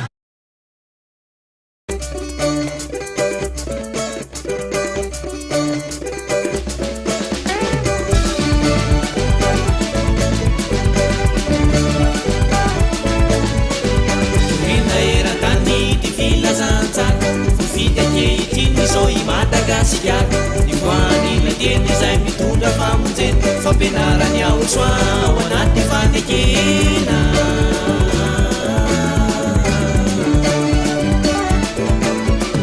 torina eran-tany ty filazantsara voafidy ankehitriny izao i Madagasikara nivoany lateny izay mitondra famonjena fampianarany Yahosoa ao anaty fandekena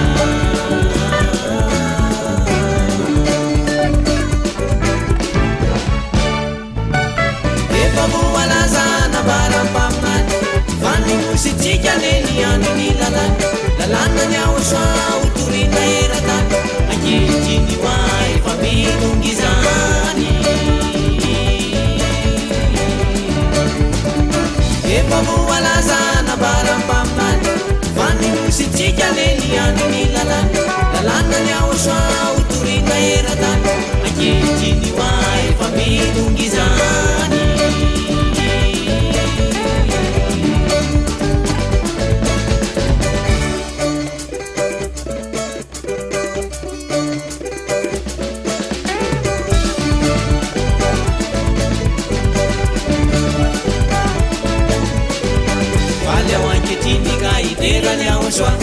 dini no vonjeny ny fana izanizanakanana namanana vanireny traskakanana tre alay fitiavana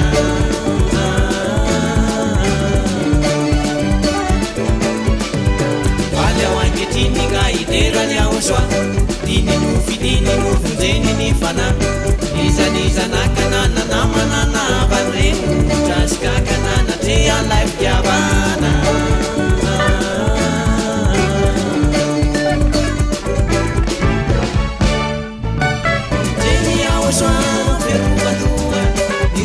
Yahosoa no ferovatratrawa ny finonany Yahosoa no apinga maheroa no teniny Yahosoa no savatry mifanahidy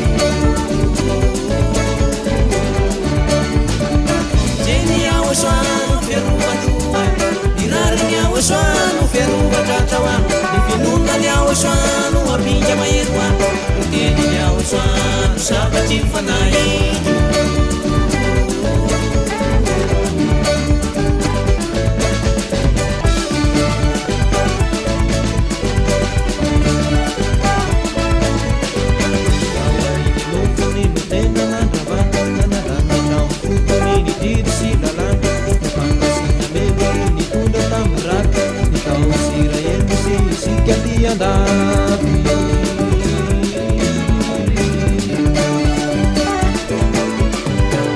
Amini nofonino tena nandravana nanalanga tramfotony niry sy lalana niabanga sy namely nitondra tamin'ny rafy nitao Israely sy sika ty andafy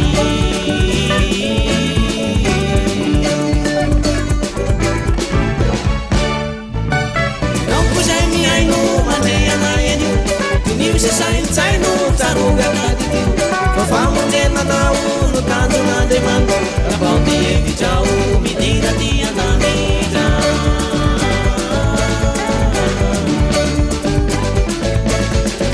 Rapaony evitrao midira ty andanitra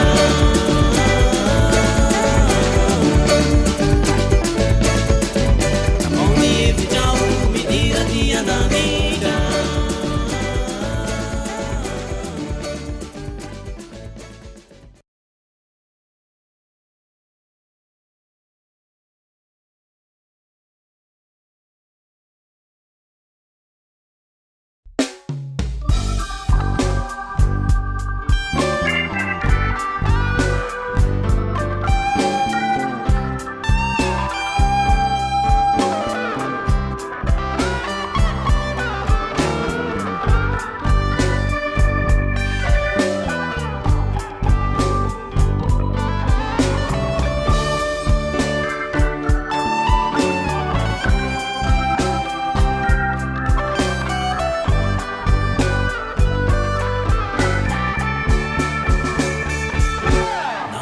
Kovina uyany aho Ny malagasy no lasa jiosy Hatramin'ny ovinako ihany aho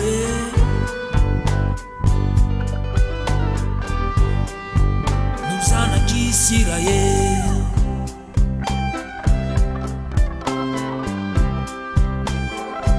Ny razam-be ny malagasy ko veony ihany aho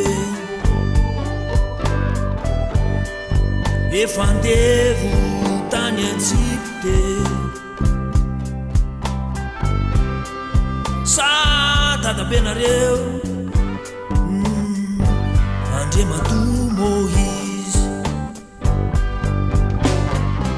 Ao anatin'ny Baiboly Tsy mba hitany teny iray akoho Fa ny malagasy Nomeny lay rafitra didvo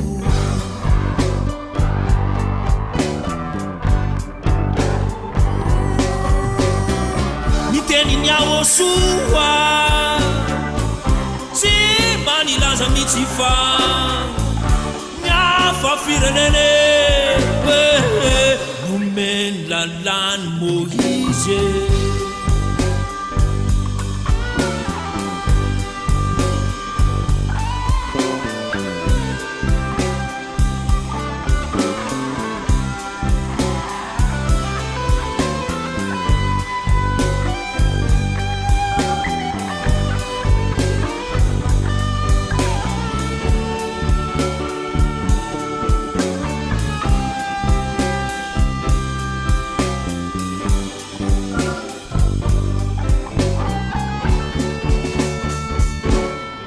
Bienare kuveu ihany aho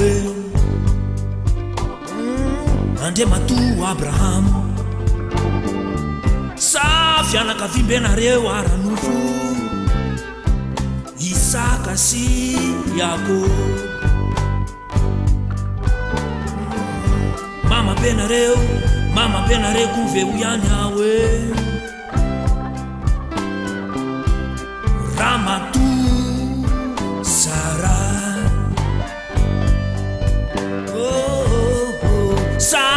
Nene benareo Ramatu Hagar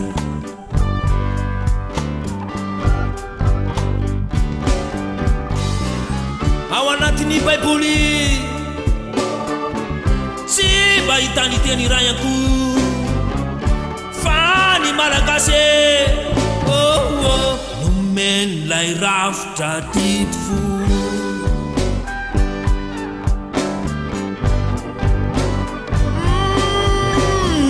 Ny teny ny Ahosoa Tsy mba nilaza mihitsy fa Miafa firenene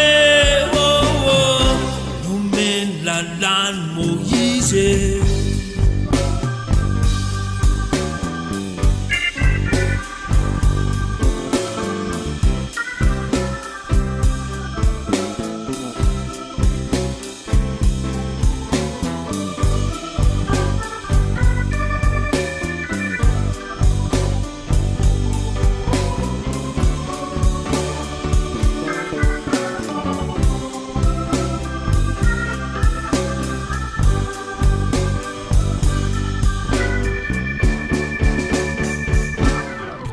fifavahana reko veo ihany aho efa mbatarana kiny levy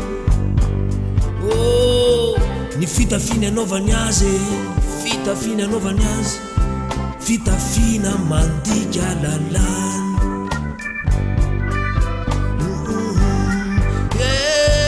ny enakisoafadina mafy fa kadradraka atao haingotrano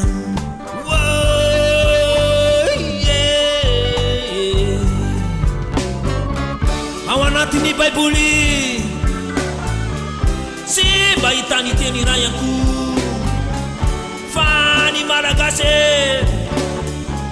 nomen'lay rafitra ditovo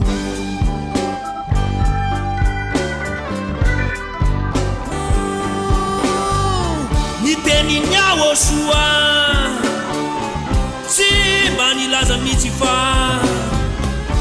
yafa firenene nomen lalany Moïse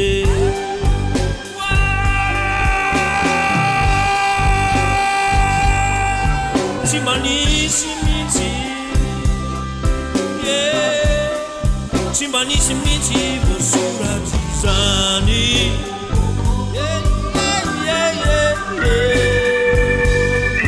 tsy manisy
ery fitiavana fahamasinana ilay radio tsy manam-paharo tsy manam-paharo tsy manam-paharo iava Yaoshua TV ery fitiavana fahamasinana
de torolala mba tonga anao ahirany sy ahalala fa misy andriamanitra tena mahery Yahosoany anaro miaraka amin'ny tsy very mpanoto ianao lasa olo marina maloto ianao tonga madio azo misalasala fa raiso izy anio mba tonga anao olo mbaovao sady Elia solotenany ety mitondra anao any amin'ny lanitsiny lanitra ka ahoana moa ny hoany aparadisa raha tsy izy no mitarika miditra sansenika hitanao misy hoteleno tiako atao fa mba mana hoe zakao zay tao manay anao Yahosoano torinay ka zay vita de nataoko nataoko ankira mba ho anao amizay mbaliny anao de amizay mbaliny anao amizay mbaliny anao miverena re raha olombelona miverena faza miavonavona mitodia miavia manaraka ny Yahosoa zay tsy ao amy tsy misy ho afaka mitomany ho mpanota ho vereny amin'ny elo fa gagana no voizina olona aranofo hafa ihany aneny ao amin'ny Yahosoa na tsy mananinninina matsiaro fa sava voaro voambina miavaka maro zay mahatonga ay mihira sy mikalo fa tsara Yahosoa tsara ne izy iny ny teny izy hoe azama no tintsone famba iriko anao tonga namanay zay mitona anao anompo any Yahosoa famba iriko anao tonga namanay zay mitona anao amin'ny lanitry lanitra mba iriko anao tonga namanay zay miantso anao anompo any Yahosoa fa iriko anao tonga namanay zay mitona anao amin'ny lanitry lanitra tsy hoe misy eo mba ho hitanao misy hoteleno tiako atao fa mba mana hoe zakao zay tao manay anao Yahosoano torinay ka zay vita de nataoko nataoko ankira mba ho anao amizay mbaliny anao de amizay mbaliny anao amizay mbaliny anao misy hoteleno tiako atao fa mba mana hoe zakao zay tao manay anao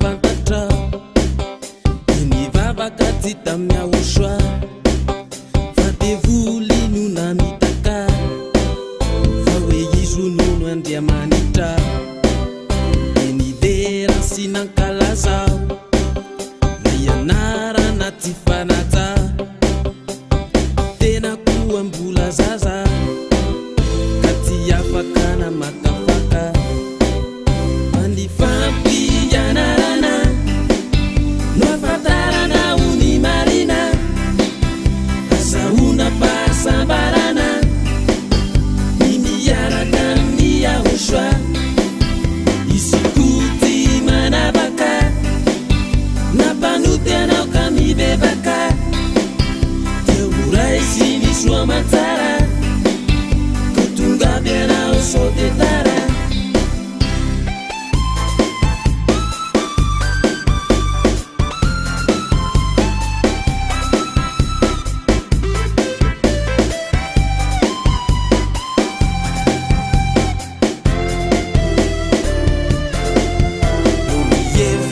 tunga sainao inandre fampianarana ty izy zany fa Yahosoa ay mpamono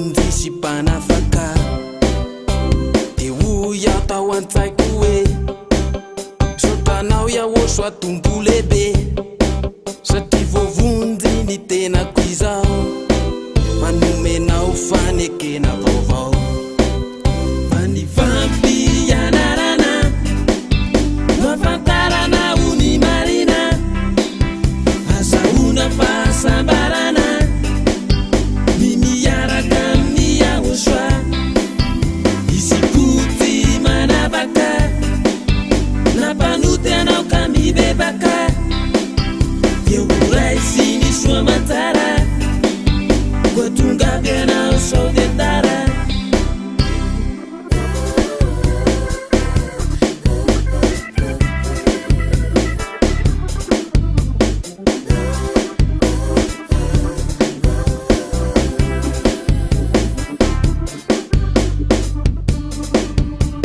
izay rehetra ty mitoetra aminy fampianarana ty tena ty mba manana ny ray sy ny zanaka ny fampianarany Yahosoa notokana sady marina raha ty izy rery no lalana azahoanao ny fiainana fa ny fampianarana no afantaranao ny marina azahoana fahasambarana ny miaraka amin'ny Yahosoa izy koa ty manavaka nampanoty anao ka mibebaka eo ray sy ny soa matsara vo tonga vianao sao de tara ny fampianarana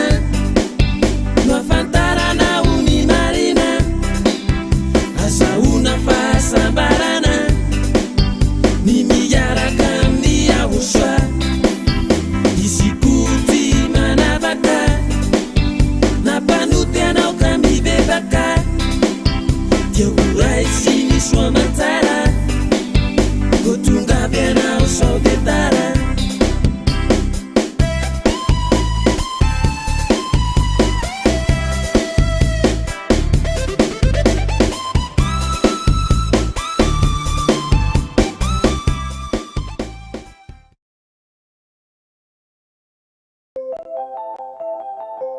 ny avy ty farany fefamivony varavarana avany amin'ny avy efa nidina Yahosoa miaraka amin'ny soavaly fotsy tonga ny fanampanatanteraka ny fanjinganana miaraka amin'ny fahatezerana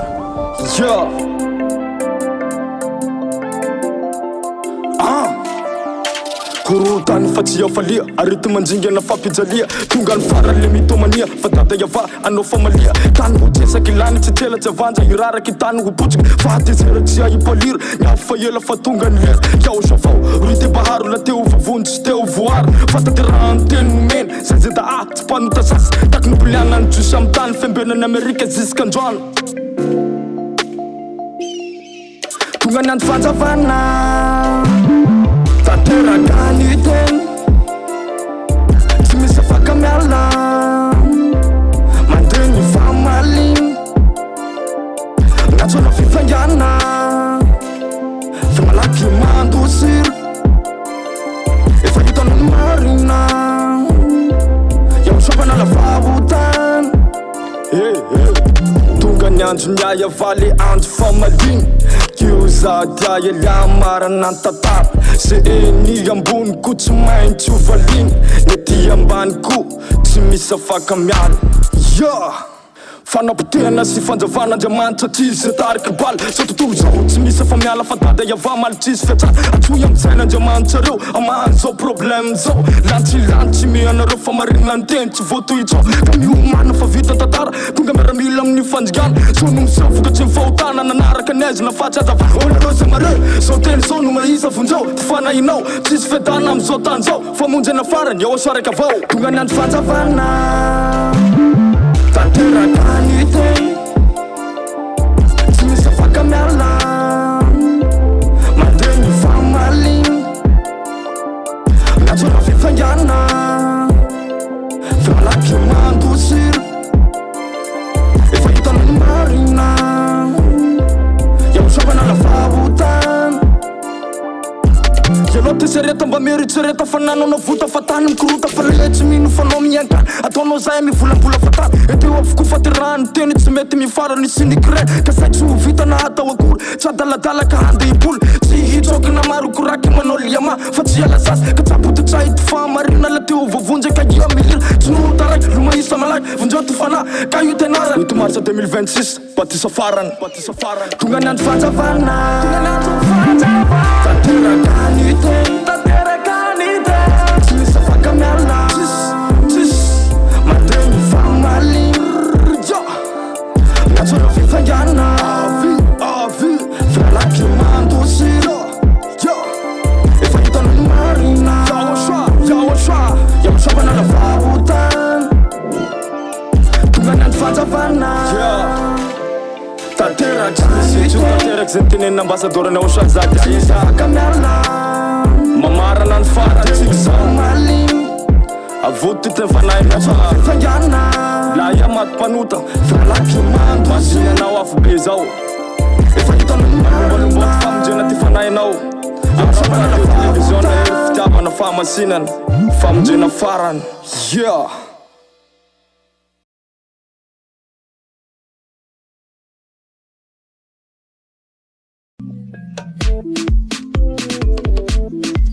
ery fitiavana fahamasinana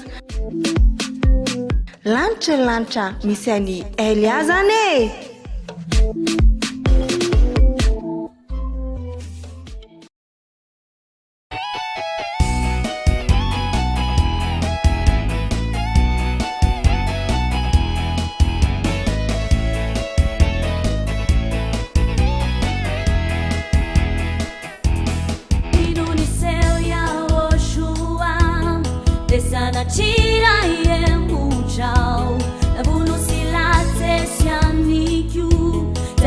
Fianon bella natiku kana izi durana kana ikejini angavu mai tatai chai eni alamai na sati yake yana mameni fusisai defanawa ya ushua nifusisai kufanai anawa neza misia Chamitia ya ushua Naiza naizi tunjana wai Izura mansha kizai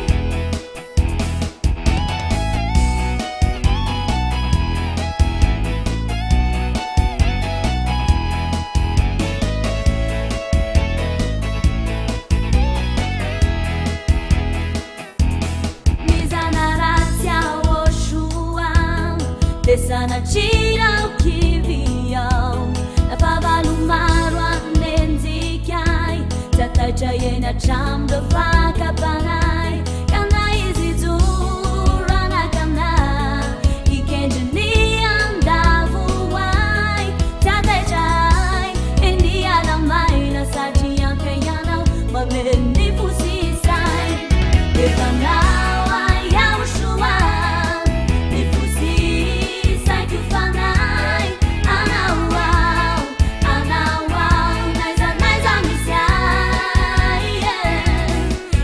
Chami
sianao Elao no arenako miafina Tsy tany zao tontolo zao Raha zao hita masao Mora levina sy malazo Fa niany aminao raha io No tena mampiravoravo Tsy maratahotrao Dasara trioky amizao Tsy ny arena ihany aho soa Na ny aiko azafodiko no ianao Tsy maratahotrao Dasara trioky amizao Tsy ny arena ihany aho soa Na ny aiko azafodiko no ianao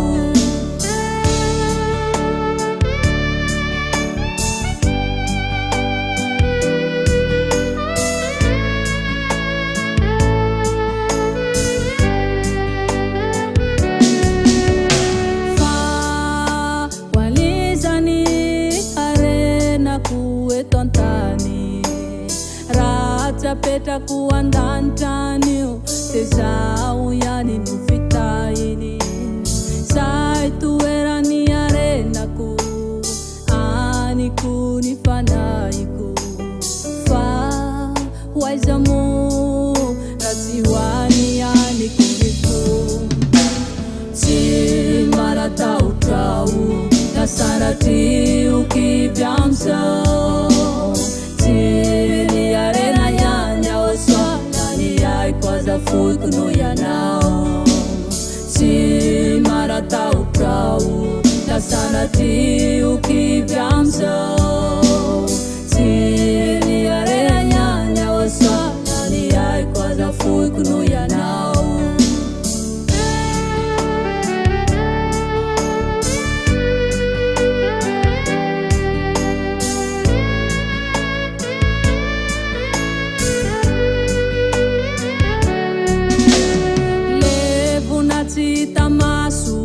Na fat teto antany Hala elo sy tomany Rehefa tonga ny fotoana any Mba tsy hanenenako Meko aniray zay ilainy amiko Fa mbola izy any aho soako Niany ny fiainako Tsy maratahotrao Dasara trioky amizao Tsy ny arena ihany aho soa Na ny aiko azafodiko no ianao Tsy maratahotrao Dasara trioky amizao Tsy ny arena ihany aho soa Na ny aiko azafodiko no ianao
Yaoswa maliatakanina wawe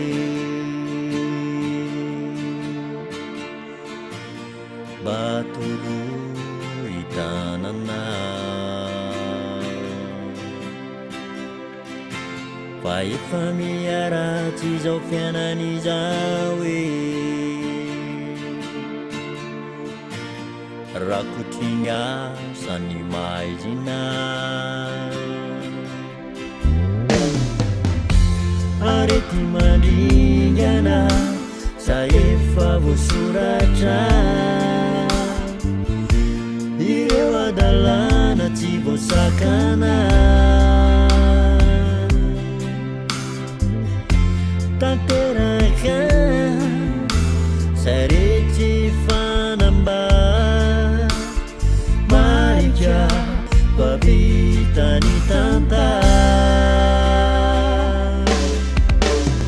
babaliure izamna tsanau bajereu nakin tiavanau alaviren fatejeranau nefau kau tanterakan isi japunau babaliure izamna tsanau bajereu nakin tiavanau alaviren fatejeranau nefau kau tanterakan isi japunau.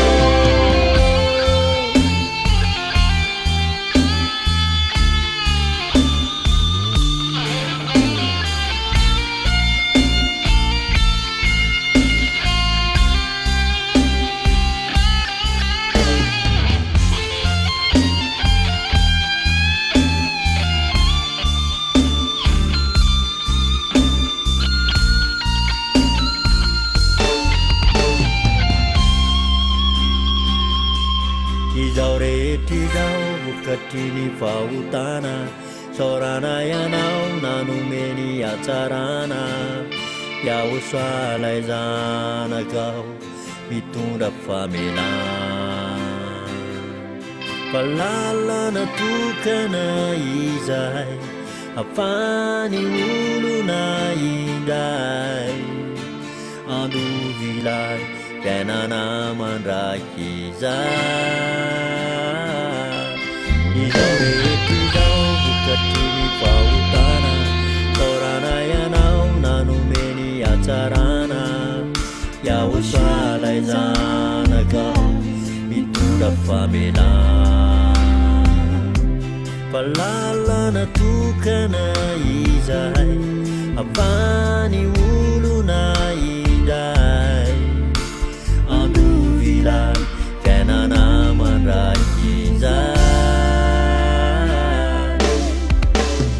Babaliure izamna tsanau bajereu nakin tiavanau alaviren fatejeranau nefau kau tanterakan isi japunau babaliure izamna tsanau bajereu nakin tiavanau alaviren fatejeranau nefau kau tanterakan isi japunau.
Vipaliana Palavia Ushua Vipaliana Vipaliana Vipaliana Palavia Ushua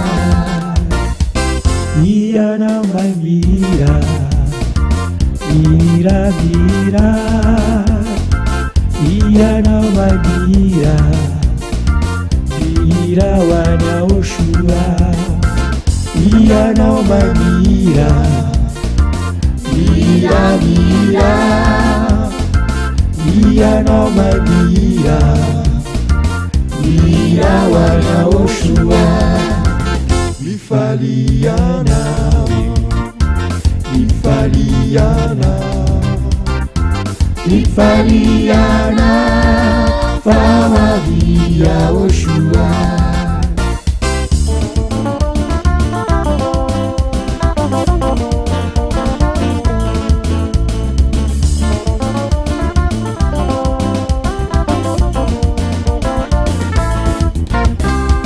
Iara mai mandi Marisa mandi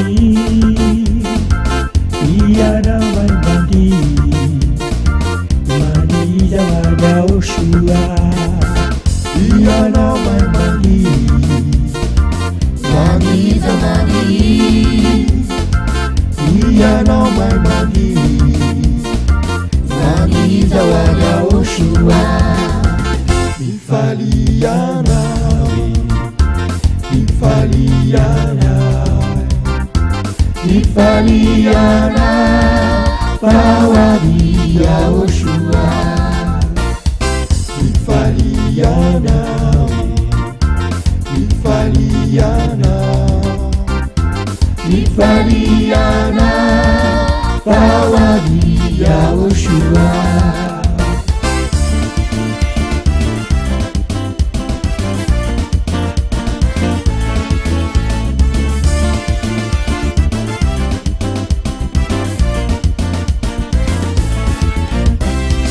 Iana mai viteaka, vitea pa vitea. Iana mai viteaka, vitea pa wada Oshua. Iana mai viteaka, vitea pa vitea. Iana mai viteaka, vitea pa wada Oshua. Ifaliana, Ifaliana, Ifaliana, Fawavia Oshua. Ifaliana, Ifaliana, Ifaliana, Fawavia Oshua.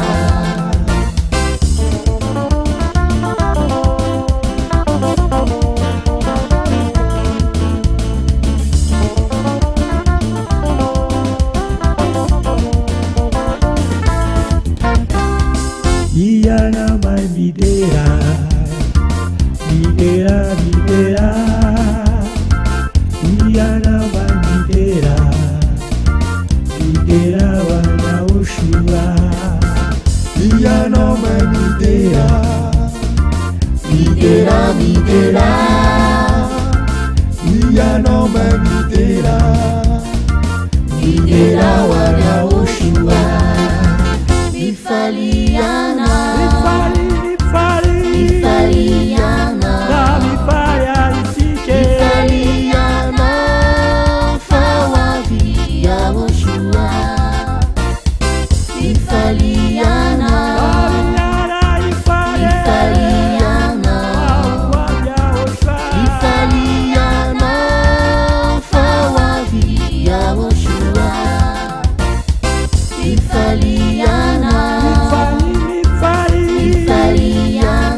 tsikitsiki anatin'ny aravona nandraisanay atsefa tonga ny fotoneoanay amity ny fiterana asandratra iny rofakalazana tsanamitrositsonizy fa etogasikirany voany lalany mahaza miano tsareyafalany tembe itiao faliry malagasy fa tonga etizaoya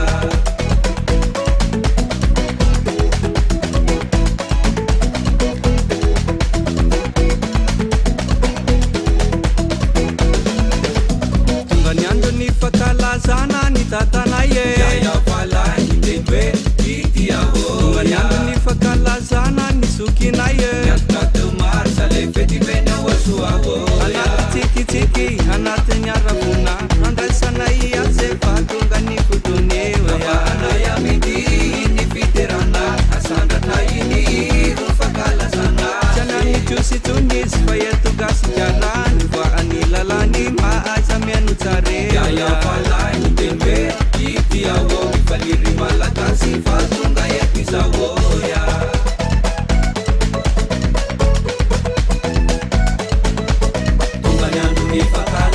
aniayafaoya manikany tenwe itiaoya yaraka kalazanya uswailay manala nifautaneya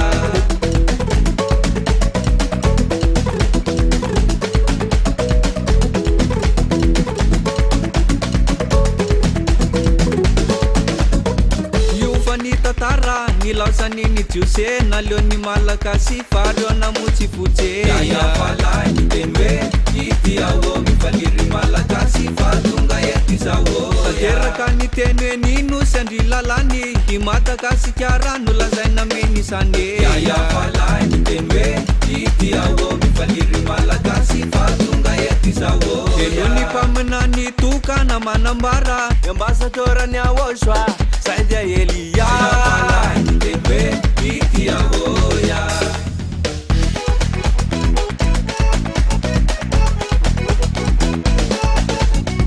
Yufani tatara nilausani ni juse nalioni malakasi fariona muchifuche Yafalay tembe itiao mifaliri malakasi fatunga yetizawo tateraka ni tenwe ninu sandrilalani himatakasikara nulazaina menisane yafalay tembe itiao mifaliri malakasi fatunga yetizawo eloni pamenani tukana manambara ambasadorani awoshwa Saidia Elia amity ny fiterana asandratra iny rofakalazana aofaofaintanatsike voninahitray aosoa zay asandratony fety fakalazana ny anarany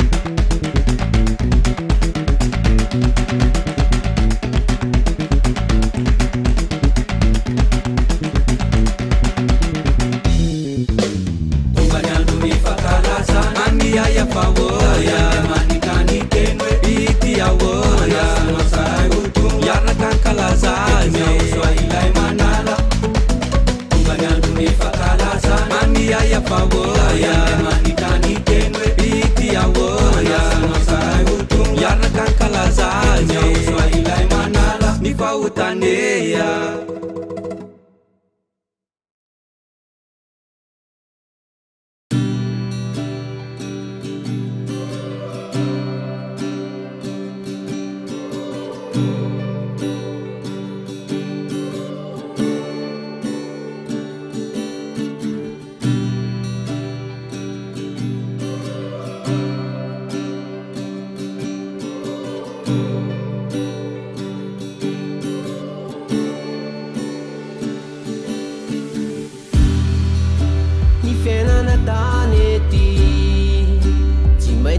Misy niady ka mahery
matukiatan fayao shua ampadesianau kuasa kivizan fani faurinau pudi fifalina matukiatan fayao shua ampadesianau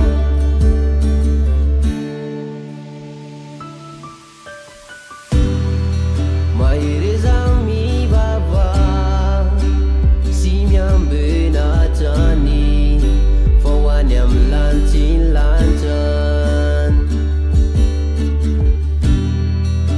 kuasa mitata famanupu atani anya ushua mairezami baba simyambenatani fawanyam lantin lantan kuasa mitata famanupu atani anya ushua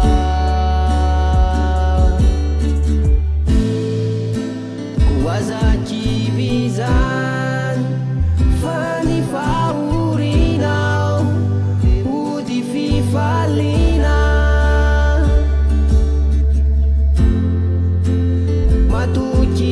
matukiatan fayao shua ampadesianau kuasa kivizan fani faurinau udi fifalina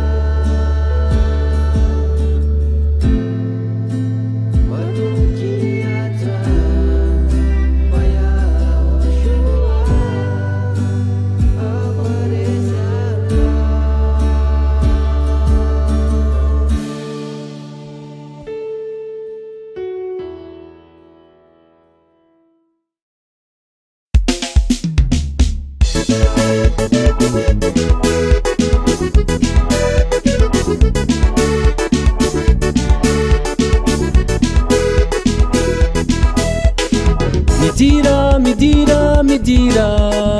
midira mifanasany agoshoae feny folotona nankalazana feny folotona nankalazana laikati marsa niverina indray e la ianarana anarany agoshoa midira mifanasany agoshoae feny folotona nankalazana feny folotona nankalazana laikati marsa miverina indray e la ianarana nianarany agoshoa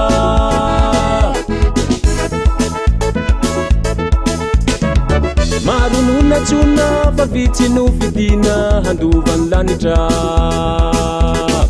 avia manatone faza de varina fa sao teo lavina iza no namonjy anao ry olombery iza no namonjy anao oafaka miniota maro na very oafaka miniotanao tsy iza fa Yahoshua tsy iza fa Yahoshua tsy iza fa Yahoshua no membony anahitra tsy iza fa Yahoshua tsy iza fa Yahoshua izy no kalazaina amin'ny katimarsa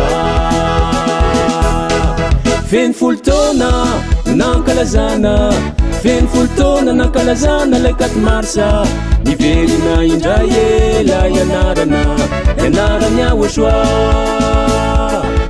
feny folotona nankalazana feny folotona nankalazana laikati marsa niverina indray e la ianarana ianarany Yahoshua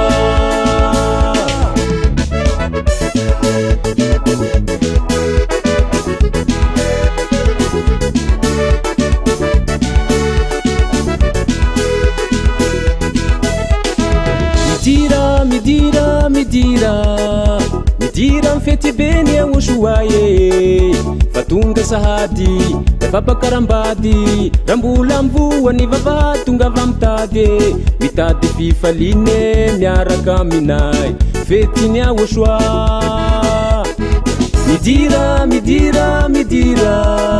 midira mfety beny aoshoae fa tonga sahady lefapakarambady rambola mvoany vava tonga va mitady mitady fifaline miaraka aminay fetiny aoshoa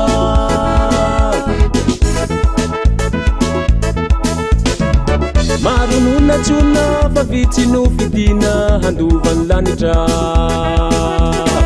avia manatone faza tervarina fa sao teo lavina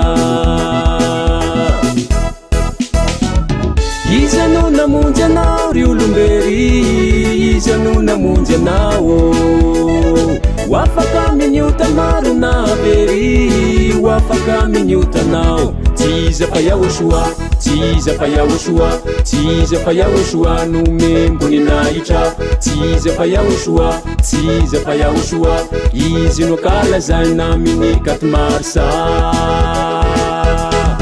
feny folo taona no nankalazana feny folo taona nankalazana lay katmarsa ny fifaliana ye tsy amboamboarina fa tena marina feny folo taona no nankalazana feny folo taona nankalazana lay katmarsa ny fifaliana ye tsy amboamboarina fa tena marina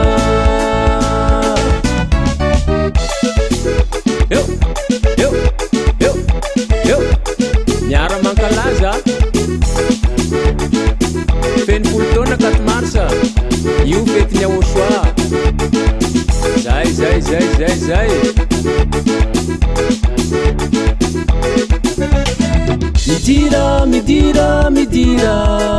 midira mifanasany aoshoae feny folo taona no nankalazana feny folo taona nankalazana lay katmarsa miverina indray lay anarany aoshoa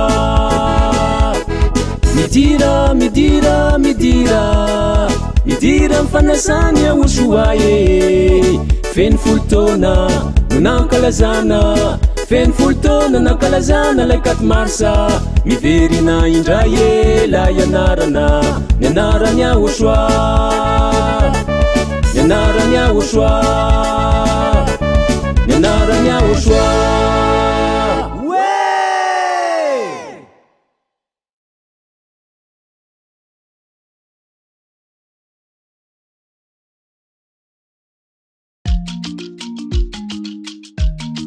sagasy ianao gasy malagasy isika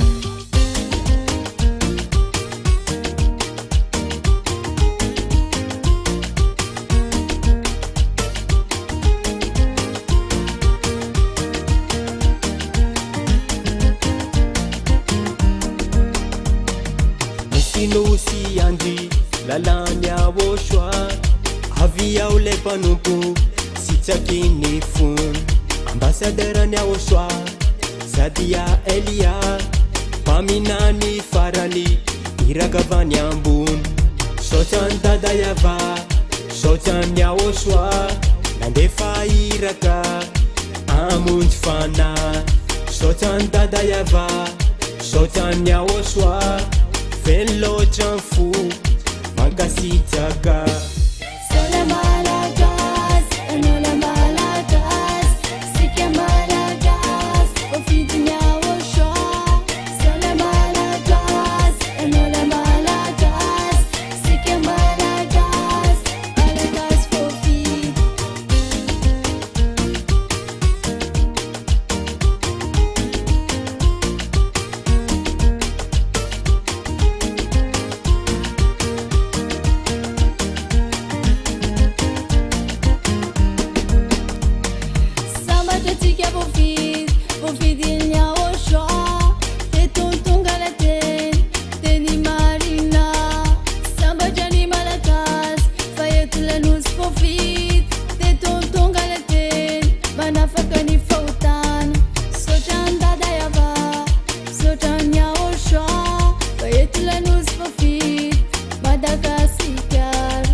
betsaka Yahosoa fa raha tsy teo le sanjinao tsy voafonjy mifanako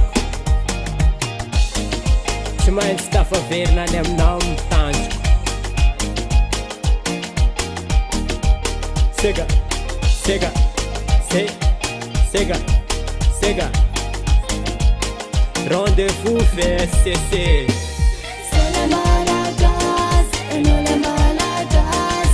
Si que Malagas, profite de Yahosoa. C'est le Malagas, et non le Malagas. Si que Malagas, Malagas profite.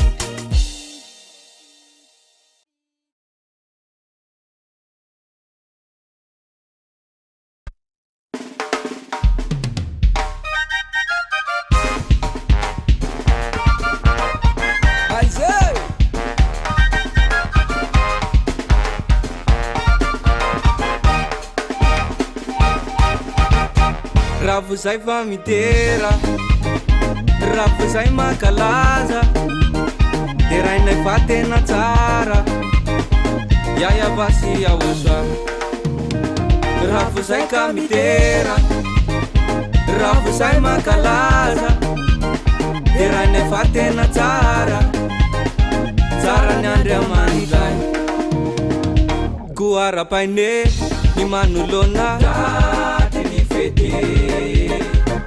Fetiny Yahosoa teny katomarsa Fetiny Yahosoa Uanya yava Idera singla seya Uanya Yahosoa Nivuni na idea Uanya yava Idera singla seya Uanya Yahosoa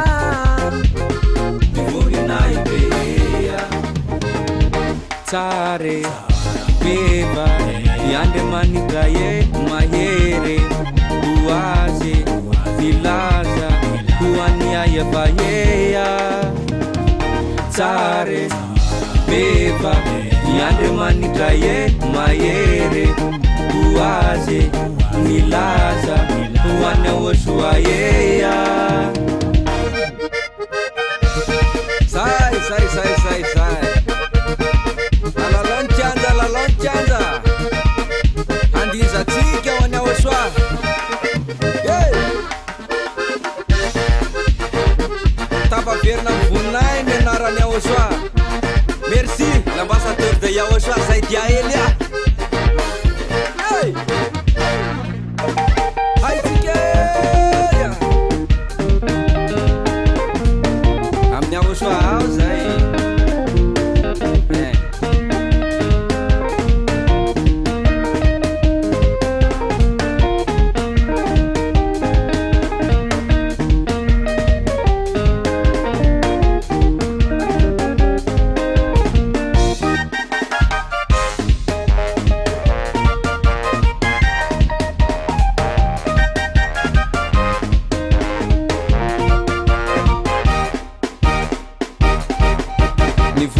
Iny Yahosoa de tsy omenay ny hafafa ho azy rereany anazy atrany atrany na maro ny manaka anazy tsy manompo hatramilany ny lanitra ny vonina iny Yahosoa de tsy omenay ny hafafa ho azy rereany anazy atrany atrany na maro ny manaka anazy tsy manompo hatramilany ny lanitra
fidia mafy niatrenao izany nefa tsy nandatory anao na hoe namay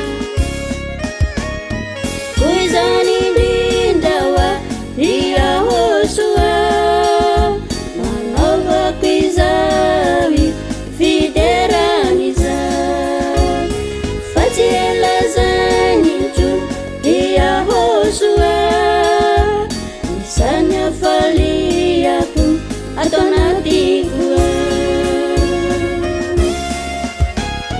koa izany indrindra hoa riahosoa manaovako izahy fiderany izay fa tsy ela zany intsony riahosoa isany afaliako atao anatiko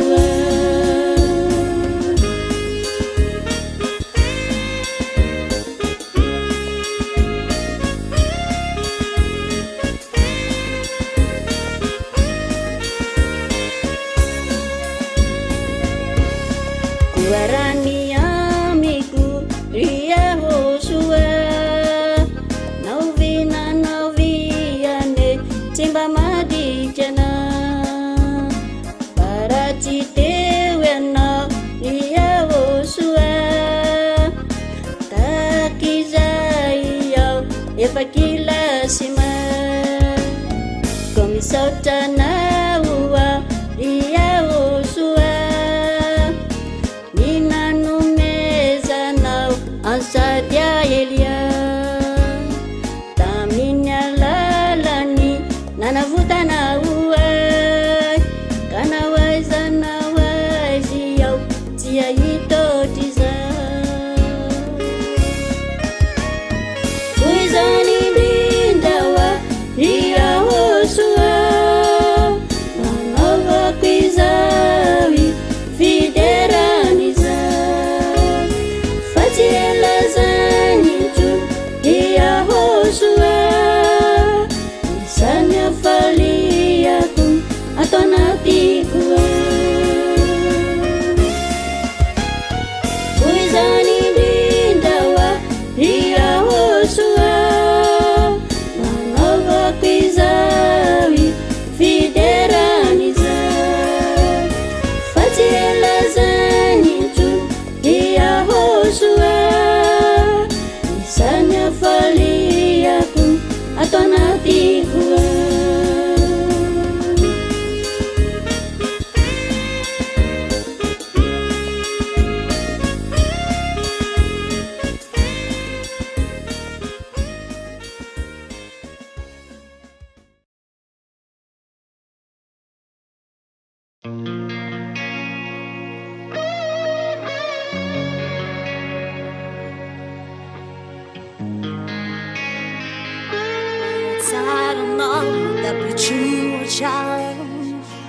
See, I feel no terror facing no way. I tries for night, ya wash out. Say me to it, see man and picture one night. I tired of all that be true, child. See, I feel no terror facing no way. I tries for night, ya wash out. Say me to it, see man and picture one night. Need you now, say me lots of cold one night. They don't know, timba sa chamiti. Famunze, tungala fachasunai. Ta fatwe, chatom lanchi sa. Depois me fiz a mão não para. Foi noia o chato na Depois me fiz a mão não para. Foi noia o chato. Amo la falta.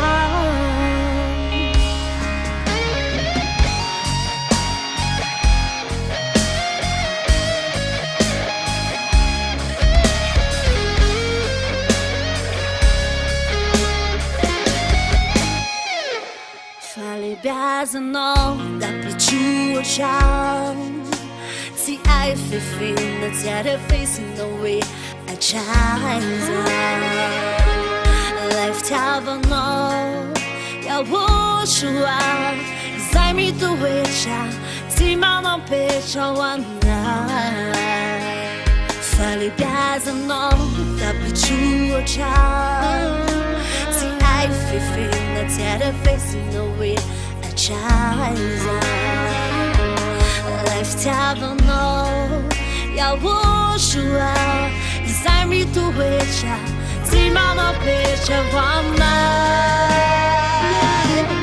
nijanao zay nalatsakao ho anay dia anao tsy masasatra mity famonje tonga lafatra sonay tafatoetra tomlatry zay depois de fizer manambaia fenao iaotra tinantsay depois de fizer manambaia fenao iaotra manalafautar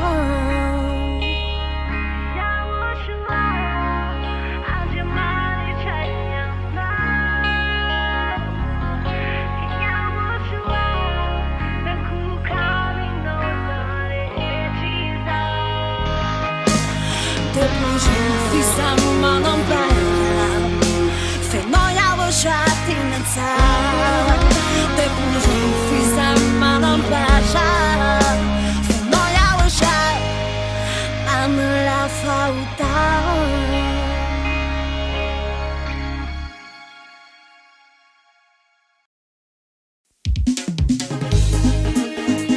Fifalia bevata Miaraka amin'ny aosoa tsika iaby zay e katy marsa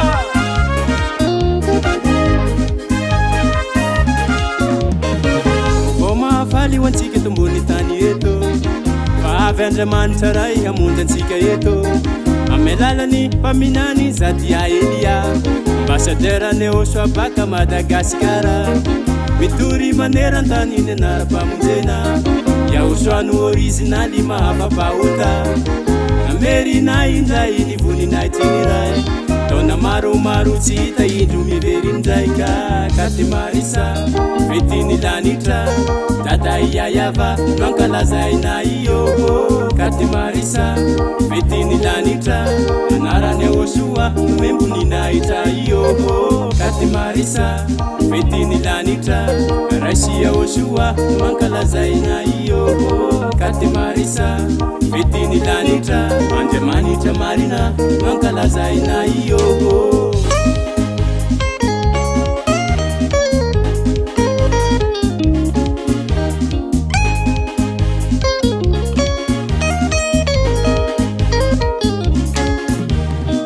androany abila itsika autorisé miraira mifalifaly samy mitsinjake azo antoka vao porofony fena mandraky zay iaosoa Andriamanitra marina sady mahavitazy androany abila itsika autorisé miraira mifalifaly samy mitsinjake azo antoka vao porofony fena mandraky zay iaosoa Andriamanitra marina sady mahavitazy katy marisa fetiny lanitra dada iayava mankalazaina io katy marisa fetiny lanitra anarany aosoa nomemboninahitra io katy marisa fetiny lanitra raisia aosoa mankalazaina io katy marisa fetiny lanitra Andriamanitra marina mankalazaina io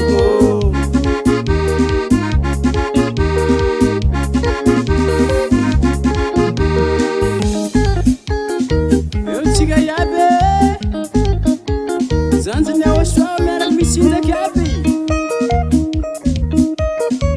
tafapoly anarany aosoa azoa famonjea ka iany tsy faly sotisoty Sati, wanyaoshwa Vunaiti ni raitu miati hafa Miaretskan me vunaiti azi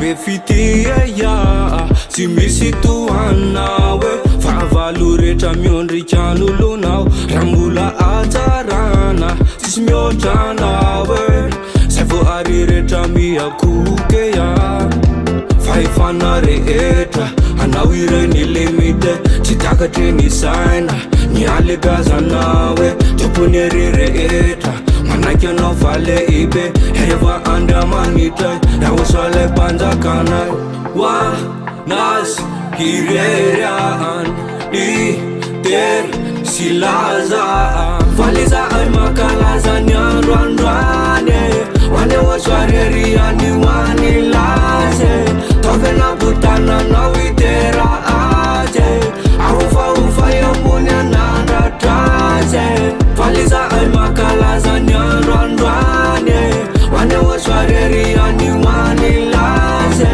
tovena butananao itera aje ahofaufa yomony anandratraze andro iray manandanja andro iray fatataza le fety penia osa le fety penia osa efa elano ny andro indro tonga lay andro ny lavitra manatona ny akaikinda tongave utsarona ny ufavelona inna ye lainamony aino fanavotana ye nahitana ny mame tsapako tena mame yahosoary lay tomponay lay tompo se panjakanay manazy rerian ny tera silas lay tena andriamanitry ny fahatsaran manazy rerian ny tera silas lay tena andriamanitry ny fahatsaran apitsikina no irakwe apifalina ny terakwe aveo apo ny fifaliakwe anyaoswa ny fiterakwe faliza ay makalaza ny androandroane wane wosoareriany wanilaze tovena butananao itera aje ahofaufa yomony anandratraze faliza ay makalaza ny androandroane wane wosoareriany wanilaze tovena butananao itera aje ahofaufa yomony anandratraze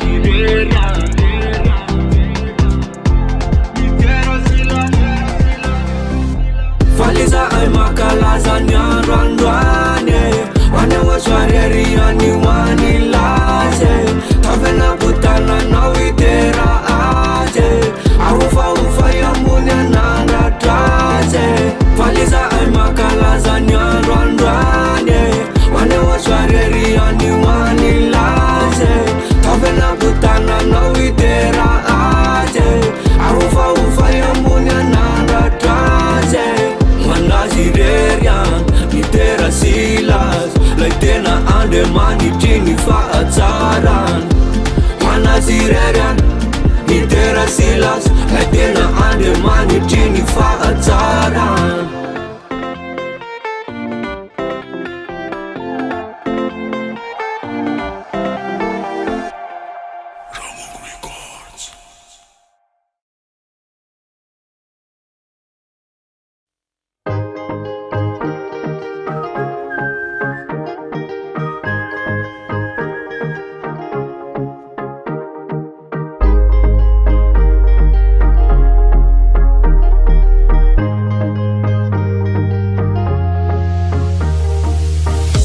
ora olombelogno tandrignena fandraisanao efa vita izao ny tantara dinio ihany ny mombanao anao ve tsy mandinikehe andriamanitra efa vignitsehe tsy mba ho tonga sainanao yahosoa io miamby anao izy anambitamby anao anao araiky no tadiavinyao raha manimantona azy te tsy ho lavinyao miavy malaky fisy hampandroso yahosoa no adirese tantana efa vita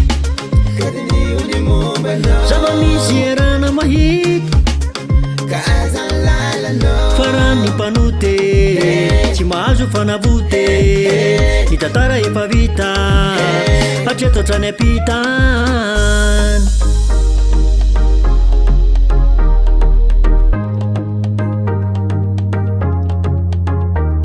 yahosoa izanene nambarany mpaminane tao anatiny sefertora volazany masora vitany tantara yahosoa fananambara tinionio avinao yahosoa zay no lavinao no afaka monjy anao andriamanitra marina tsy hoe voafatarina izao no andro farany efa tonga baravaranao hona ianao raha olombelo fa ny mpanota makany aminelo misy tovery hevitra yahosoa no mpanavotra ny tantana efa vita zava-misy erana mahita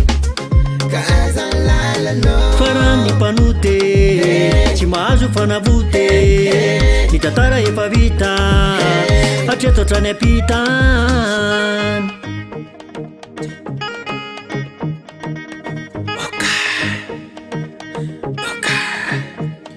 tsy mety mibalika ny masondronao vo maika mangatsika ireo tanjonao vitany tantara mbola tsy tara efa nolazana faneninao vary zay vo hay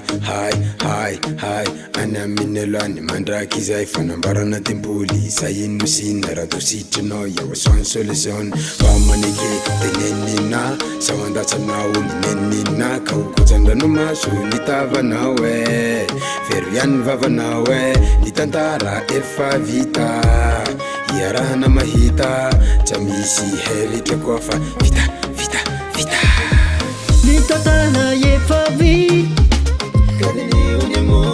zava-misy erana mahita farany mpanote tsy mahazo fanavote ny tantara efa vita hatreto hatrany ampitany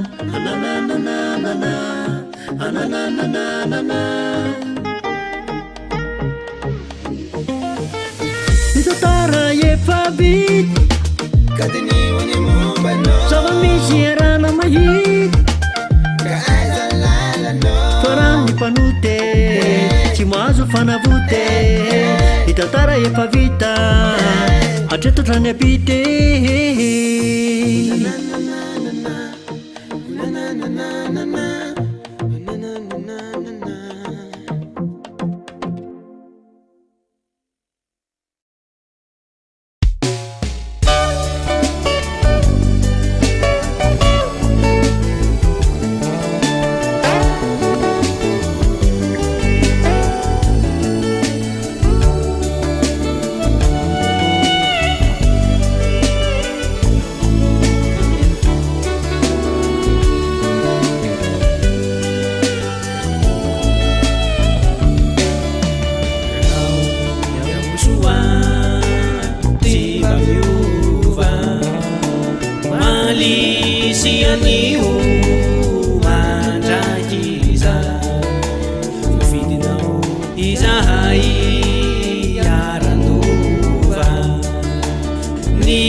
miana mandrakizay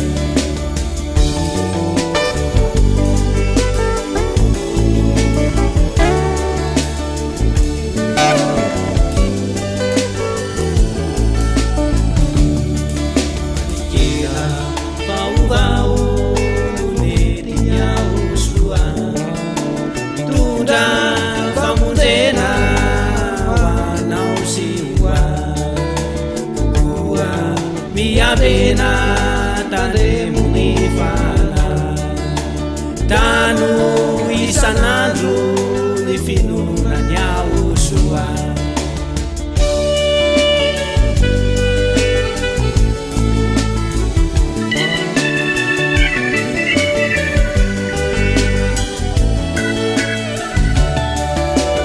kena vaovao mentinyausoa mitondra famonjena hoanao siwa koa miamena tandremony fana tano isanandro ny finonany aosoa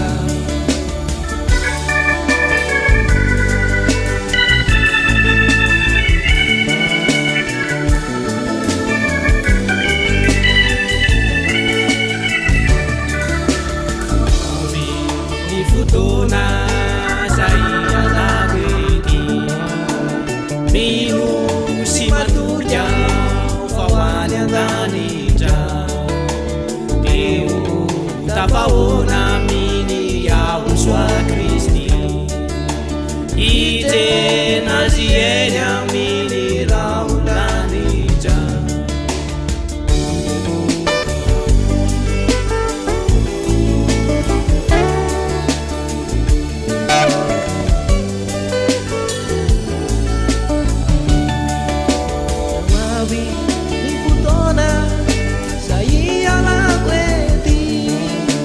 mino sy matoka fa hoany andanitra teo tafahoana miny aosoa Kristy ijena zieny aminy raolanitra aosoa tikopeanao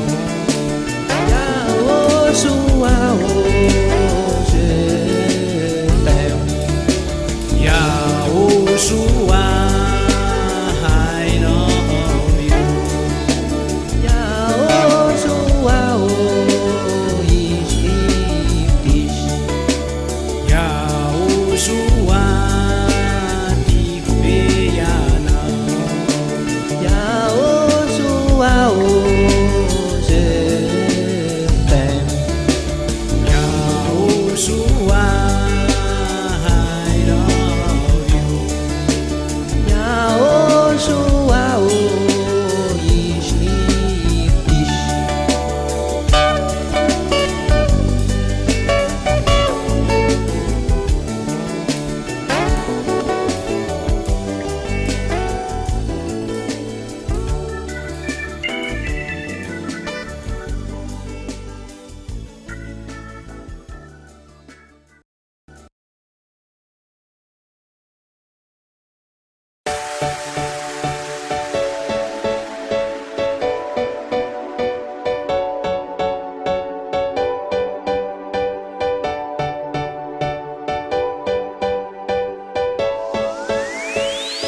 ho antsika rehetra izay resy lahatra ny fampianarany aosoa dia ireto ary ny laharany telefônina izay ahafahanao mifandray amin'ny ambassadorany aosoa Ziadia Elia. Numéro WhatsApp plus 261 32 86 663 98 plus 261 32 86 663 98. Yas 034 75 936 00 034 75 936 00. Airtel 033 46 852 11 033 46 852 11. Orange 032 79 145 42 032 79 145 42 dia mirary soa anao ary ho tonga soa ty amin'ny lanitra ny lanitra e.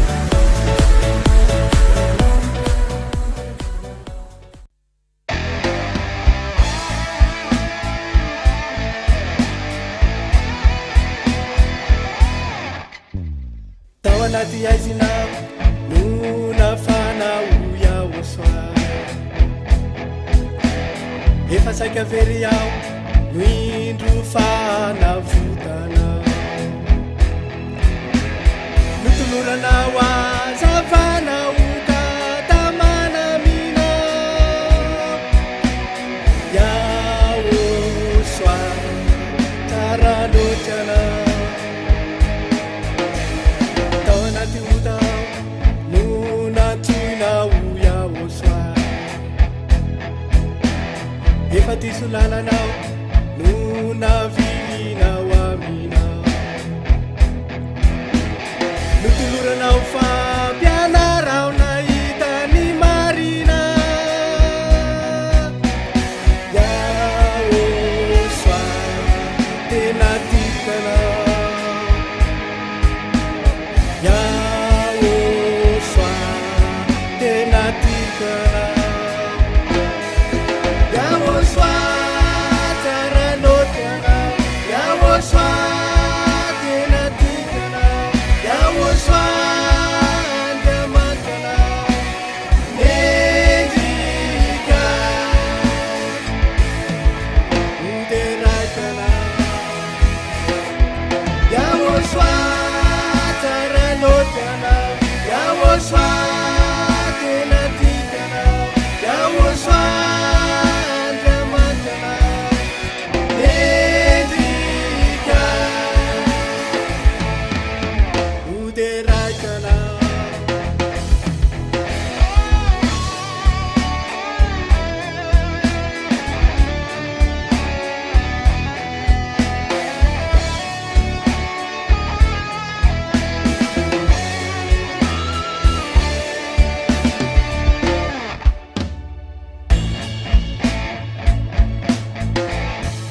anaty fandrikao no navotanao iaho soa efa ngeza didifolo no novahanao ana notoloranao ny marinao ka tafarina iaho soa andriamanitra tao anaty ady mafy no nampandresenao iaho soa efa saika maty aho no nandatsanao ny rana notoloranao famonjenaka tany fanahina iaho soa maheribe anao iaho soa maheribe anao iaho soa tsara loatranao iaho soa tena tikanao iaho soa andriamanitra mendrika moderaikanao iaho soa tsara loatranao iaho soa tena tikanao iaho soa andriamanitra mendrika moderaikanao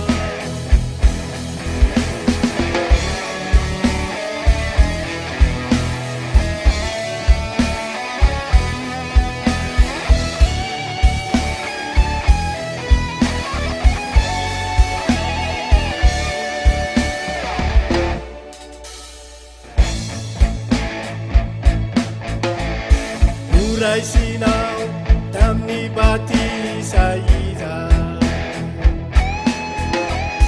paokena tamaray aminao mandraky iza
satratiny lovanay afantaranana rehefa tonga ny andrisay ampiakaranana eny amin'ny raonilany te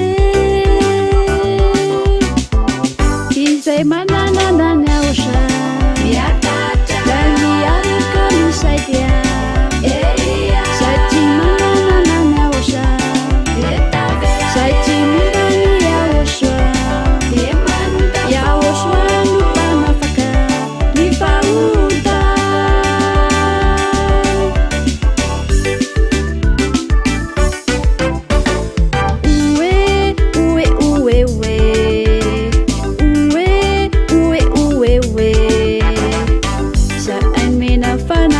satratiny lovanay afantaranana rehefa tonga ny andrisay ampiakaranana eny amin'ny raonilany te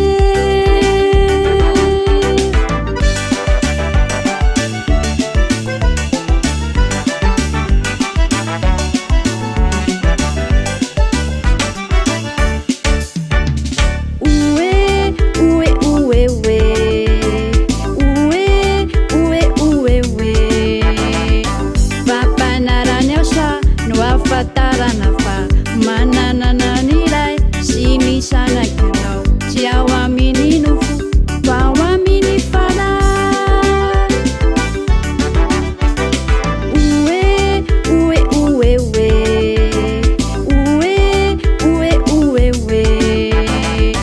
fampanarany ao sa no afantarana fa mananana nilay sy misanakanao tsy ao amin'ny nofo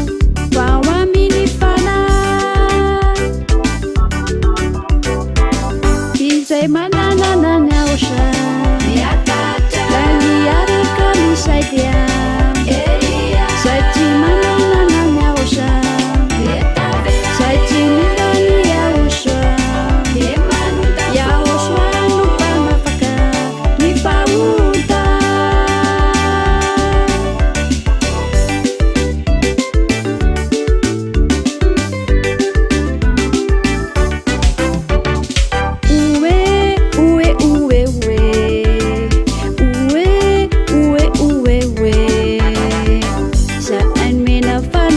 satratiny lovanay afantaranana rehefa tonga ny andrisay ampiakaranana eny amin'ny raonilany te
ataoko akivy zany fa iaretako fasiza fiandrianana io tamin'ny fandresiny iarana mipetraka amin'ny tombo famonjeny farapenana mandalo ty sedra ady sarotro tsy ataoko akivy zany fa iaretako fa satroponinahitra napetrany eo andohako ary fiainana ao an-danitra nomeny mba holovako anompo mba hitafy rehefa mbitongany ambony lay akanjo fotsy lava vita mirongony lay akanjo boninahitra mipampakarambady mendriko itafiny reo mpandresy ny atrikady ka na de betsaka azy mianto zay sedraiko nasandaina koy na efaina hatramin'ny haiko anompo anazy fony zay ny masaka ao an-tsaiko iahosoa mihitsy no mitatana mibaiko fa sarotra nomarako mipisa tinitisy tsy ataoko akivy zany fa iaretako fasiza fiandrianana io tamin'ny fandresiny iarana mipetraka amin'ny tombo famonjeny farapenana mandalo ty sedra ady sarotro tsy ataoko akivy zany fa iaretako fa satroponinahitra napetrany eo andohako ary fiainana ao an-danitra nomeny mba holovako anompo mba hitafy rehefa mbitongany ambony lay akanjo fotsy lava vita mirongony lay akanjo boninahitra mipampakarambady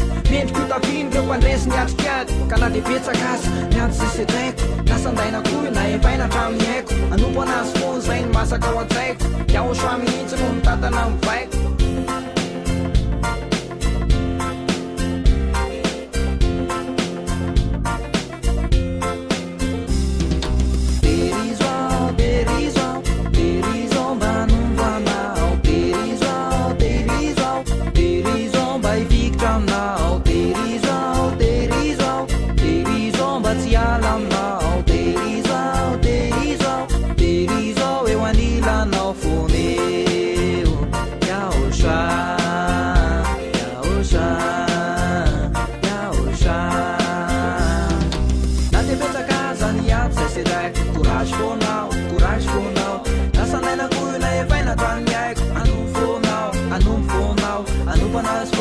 masaka ao an-tsaiko mahery fonao iahosoa mihitsy no mitatana mibaiko baly fonao courage fone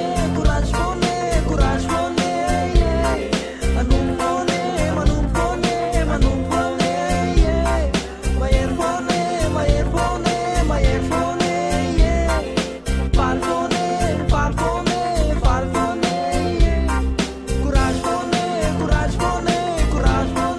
courage fone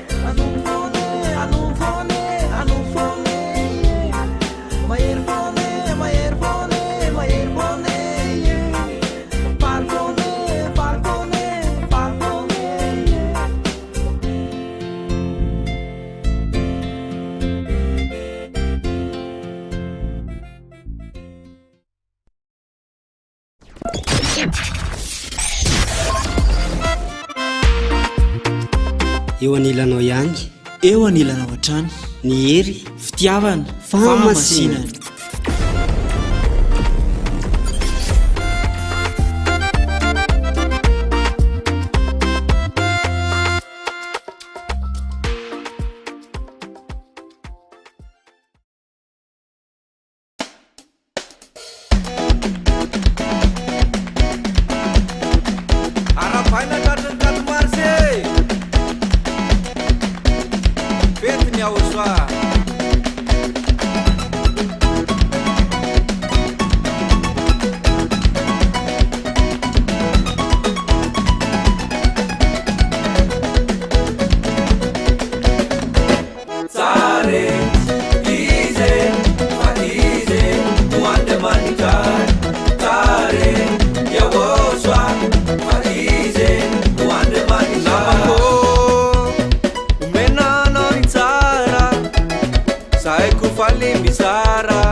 Afalina beno mameni fue, fadile feti peti mana parue.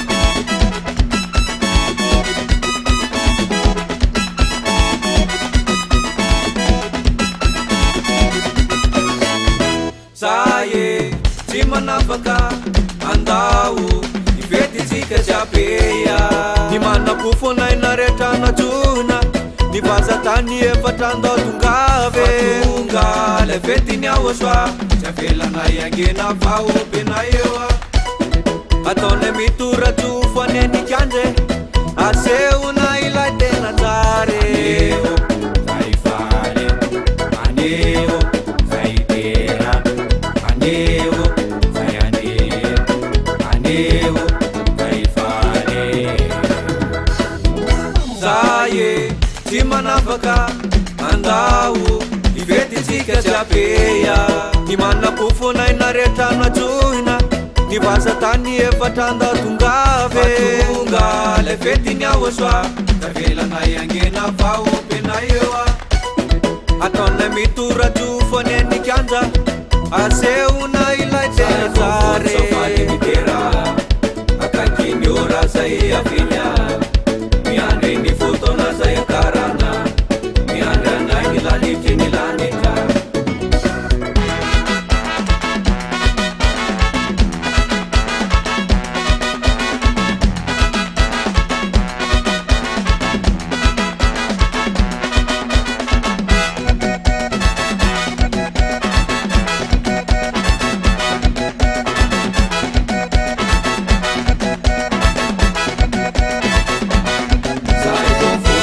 limitera akakiny ora zay avinya miandry ny fotona zay akarana miandry anay ny lanitry ny lanitra tsare ize fa ize no andramanitra tsare iaosoa fa ize no andramanitra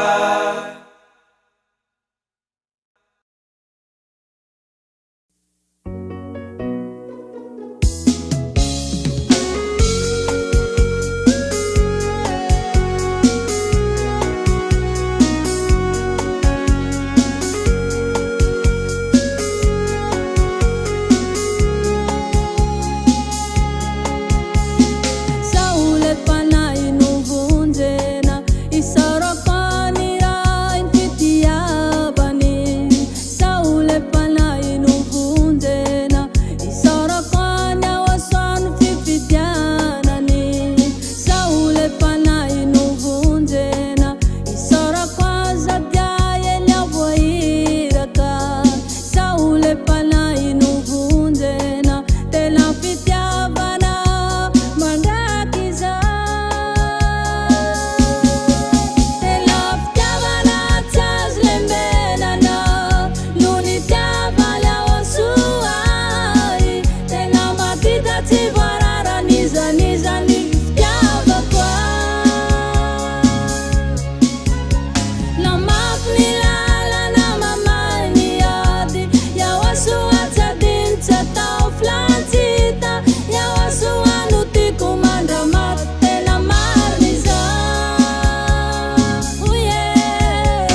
Pandrusu ni fanjakana ni fidiananao ayaoshwa vononao ny anao zay sitraka ataoko daholo zay afaliana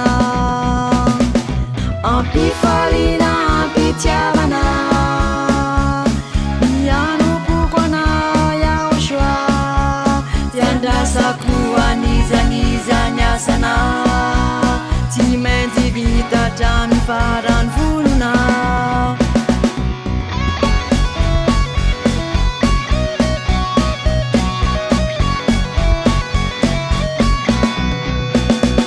mpanompo matoky aho bankatoteny sy baikona hanohanatrany ny asanao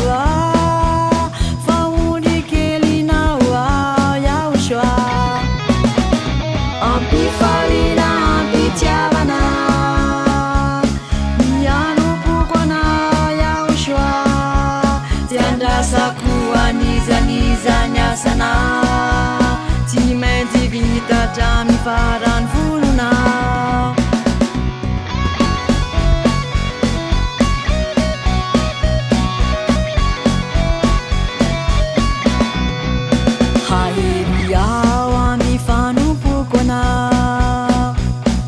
valo tiazovana mila mandroso ny asanao no fantatro fa tena tiako ianao yaoshwa ampifaliana ampitiavana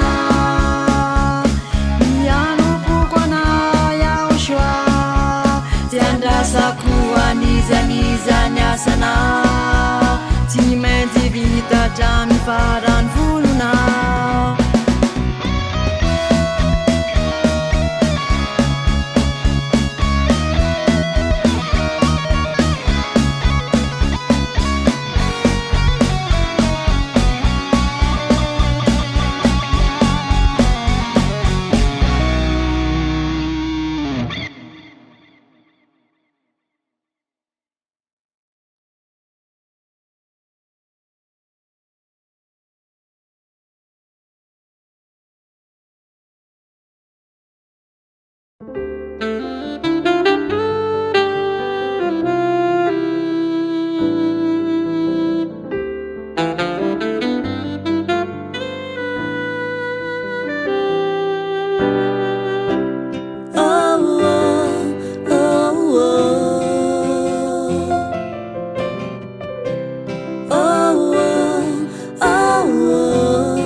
Raketi kwato pukufona nifata uranana aruvia mbatsivo na pala yelwana turu yevitra fata kufona izaya faliana fandiamali chana lebenu mata utra andiamali chana mendikiaza sivuni naija nifuku makalaza nisaki niberana ya ushua andiamani chana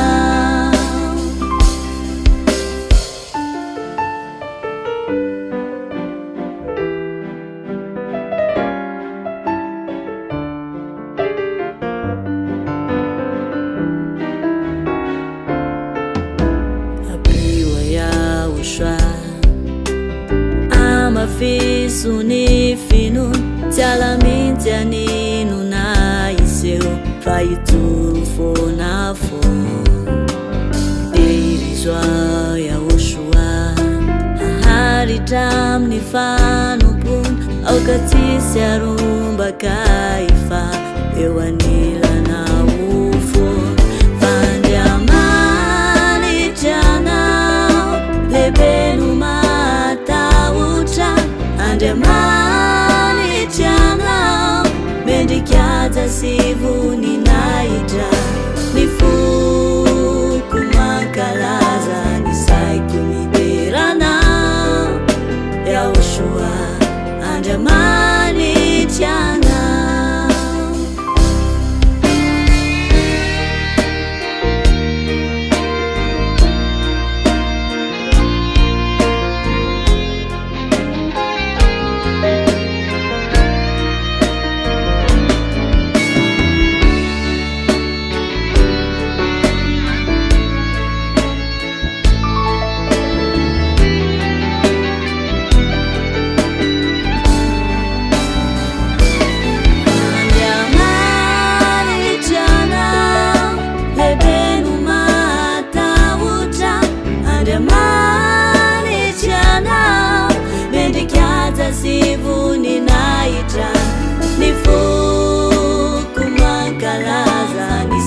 www.tvaosoa.com ny fampianarana zay hoentiny ambassadeurany Aosoa zay dia Elia.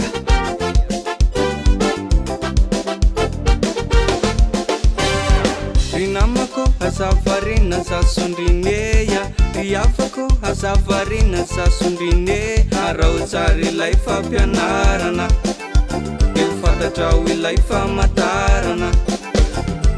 Ny ambassadeurany Aosoa zay dia Elia zay mitondra ny teny voahiraka ambanambara mianjo mara eno tsara lay fampianarana amin'ny andro irenan'ilay tempoly amin'ny andro irenan'ilay tempoly vao tafatsangan'ilay tempoly vao tafatsangan'ilay tempoly mianjo mara eno tsara ilay fampianarana mianjo mara eno tsara ilay onjapeo.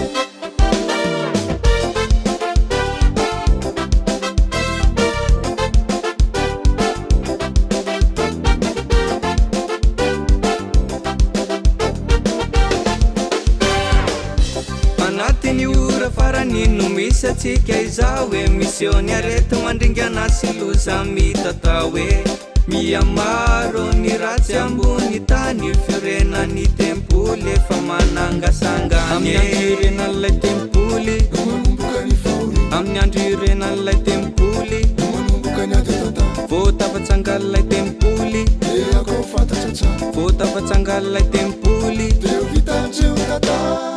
mianjo mara eno tsara ilay fampianarana mianjo mara eno tsara ilay onjapeo.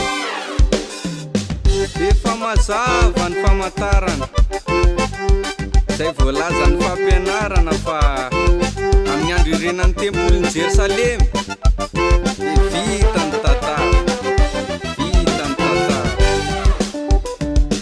Endro mahita lozaka meriny adala mandrosika voe dia mbola misy ny fotoana dia manantona ny Aosoa zay amin'ny andro irenan'ilay tempoly amin'ny andro irenan'ilay tempoly vao tafatsangan'ilay tempoly vao tafatsangan'ilay tempoly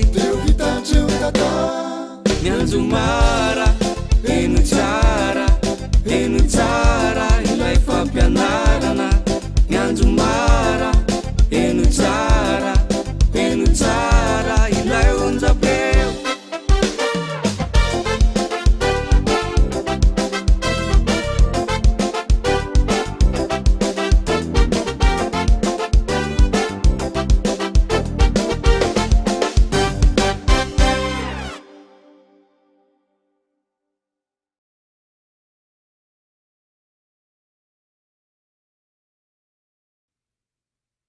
Tana volamena roiva tanako Jerusalema vaovao zay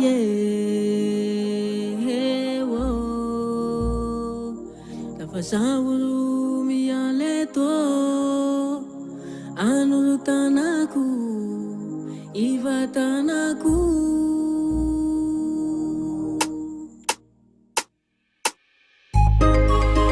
aiza daholo ranasirana babe Jerusalema vaovao ny mianjatsika any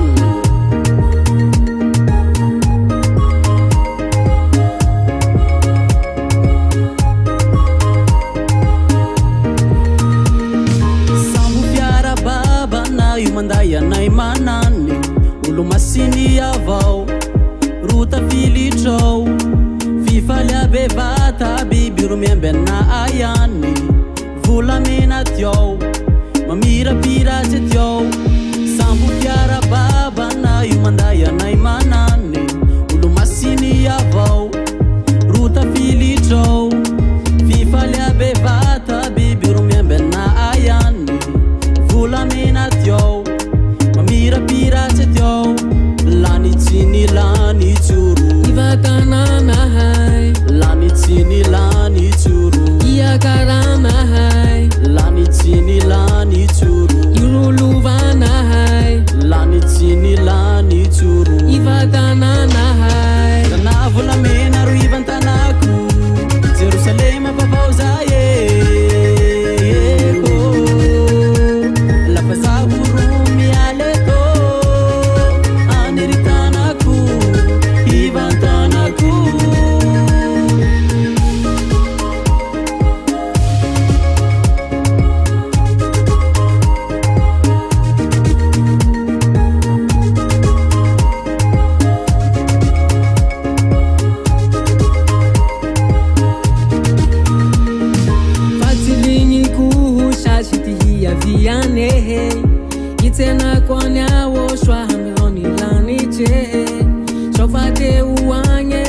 yatulakaminehe sofateuwange yatapyacacanehe fatilinyiku shashitihiyaviyanehe itena kwanyawoswa mironilanijehe sofateuwange yatapyacacanehe sofateuwange yatulakaminehe lanitsini lanitsuru ivatananahai lanitsini lanitsuru iakaranahai lanitsini lanitsuru yuruluvanahai lanitsini lanitsuru ivatananahai tanavolamena ro ivantanaku jerusalema vavaozaye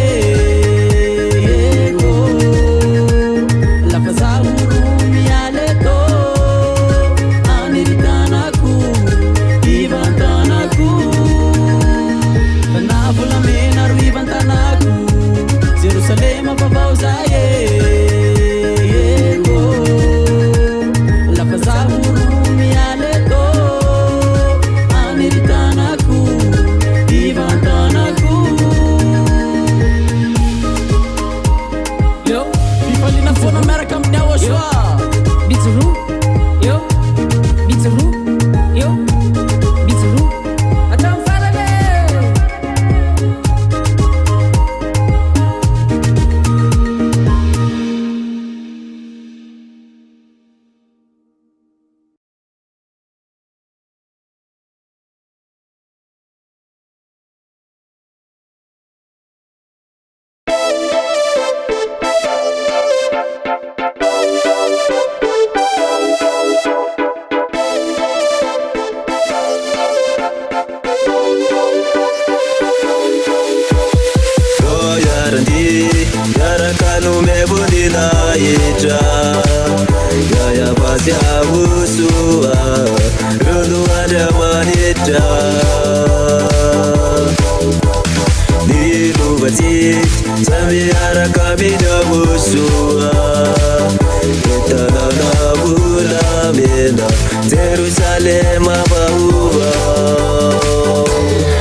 Fandikina fofo tunga monji asiendo zamiaraka amin'ny afaka fotana lasa olo masinga kuatsunarianareo tsy mbola nifelany ary manatonany aosa evofonjy ny fanahy ayarandi iaraka nomevonina etra gayabasy avosoa reo no andriamanitra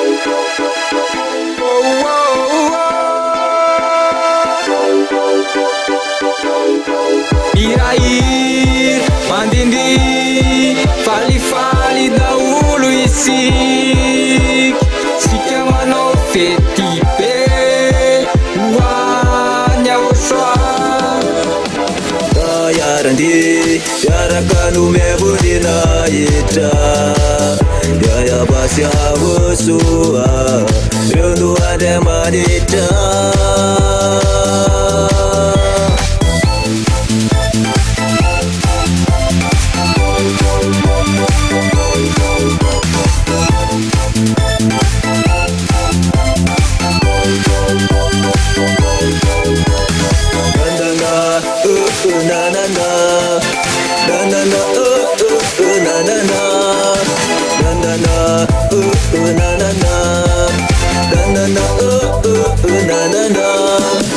Iluvatit sambiaraka minavosua etanana volamena Jerusalema vaova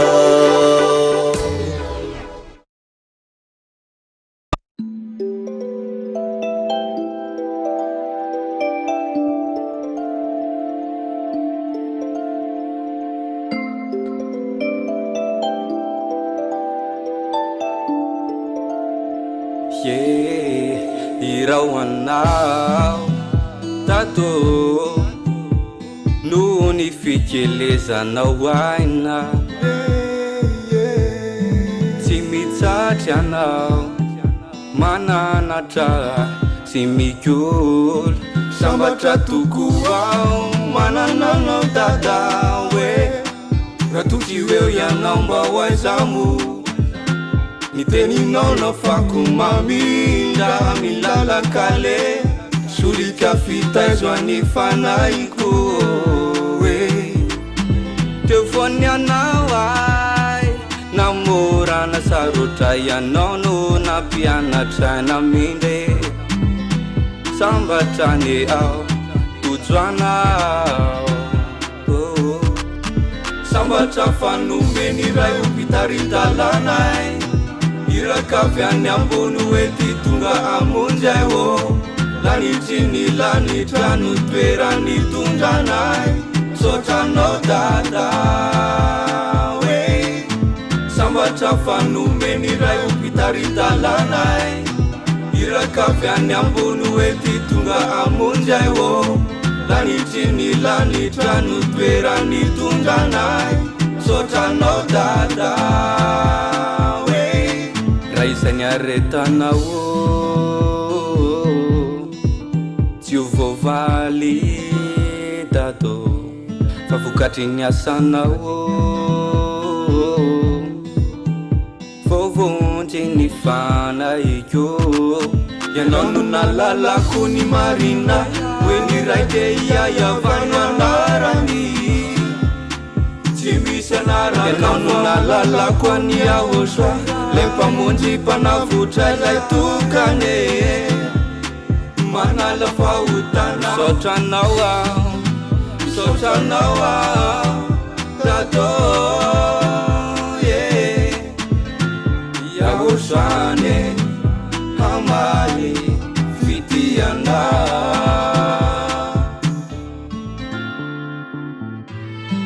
misaotra anao ambassadeur Léochoa sy dia Elia tsy misy adililay sy rehetra nataonao tamilay misaotra dada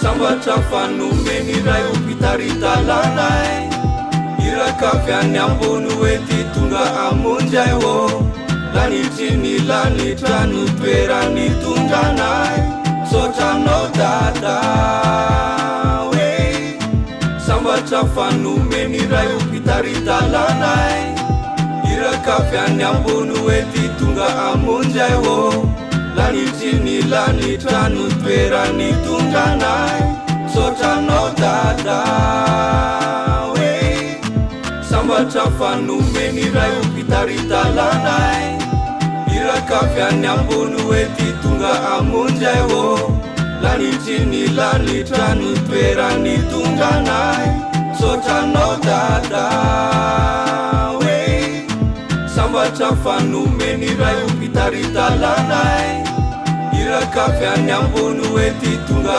amonjay o lanitry lanitra no toerany tondranay sotranao dada hoe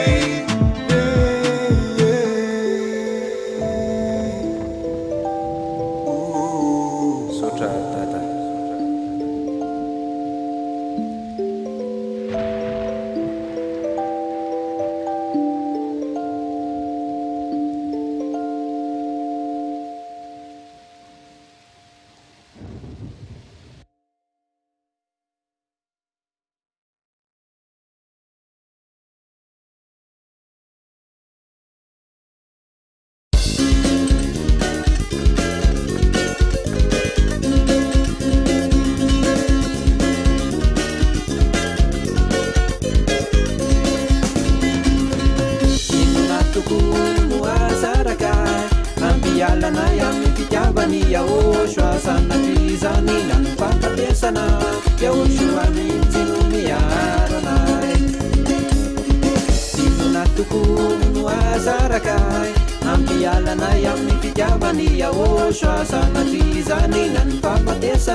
fambiatendrombola tezena dia ilay tanàna n'Andriamanitra velona dia ilay Jerosalema milanitra dia ilay Jerosalema milanitra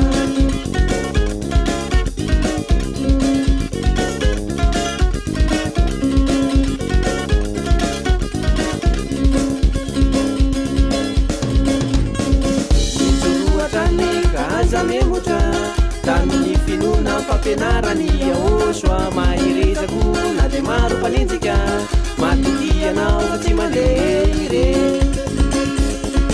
nijoroatra ny kaza memotra tamin'ny finoana fampianarany Yahoshua mahirezako na dia maro mpalinjika matokianao fa tsy mandeha ire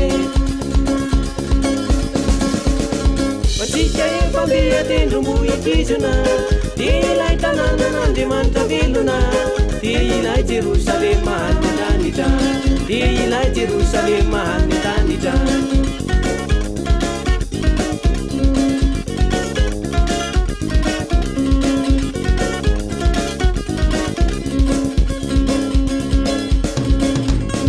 sarotra tokoa izato lalana kanefa mareta fanokonany Yahoshua tsoiambavakizy ka misy olana tena hotainy izao sy anao sarotra tokoa izato lalana kanefa mareta fanokonany Yahoshua tsoiambavakizy ka misy olana tena hotainy izao sy anao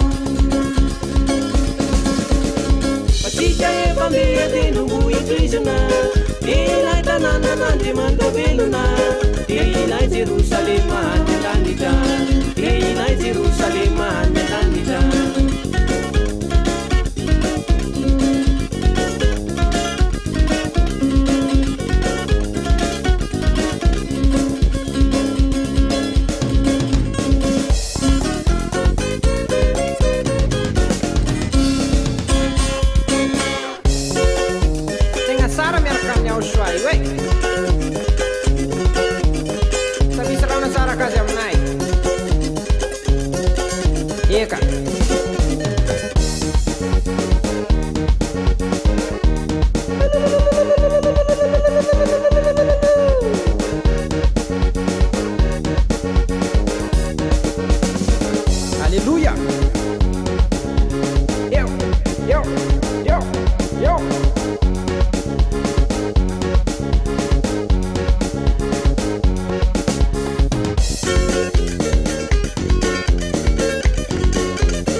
tena malaza ankalazana lanarany avosha datiray lehibe aseho manerantany iahoshany anaram original tsy azovany fa ny ambasadorany ahosha ireriany helya sandriny ahosha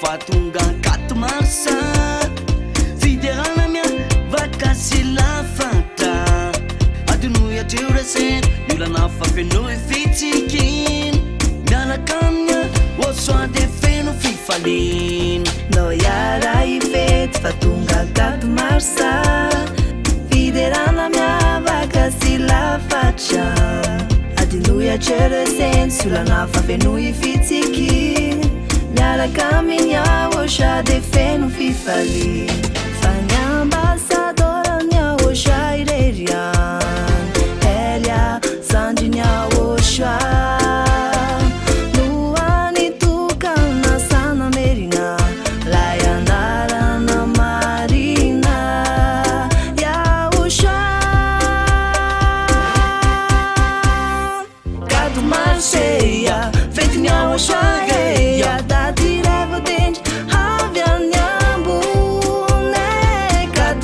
cheia, vetnia oxa eia, tsisia fakanaka nitsu.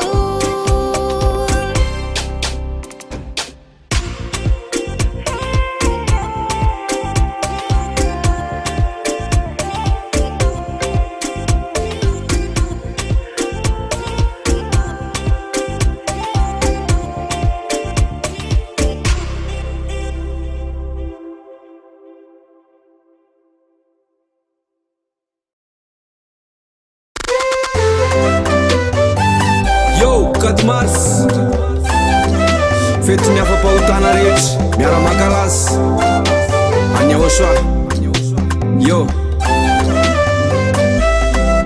anio fety be tsy manam-paharo natao hiterana sy ankalazana azy miara miopesy mandeha miara miterazy fetiny Aosoa zay mankalaza satria tonga ny andro mitsinjaka mifaly miravo mibitaka nandrasana iatry ny elakile fetiny lanitra mampiravo ny fosy fanay tsarofanay fafitany Aosoa ny namony ande manafaka ny ota anavotra ny fanay Fiderao, Ankalazao ize Fiderao, Ankalazao ize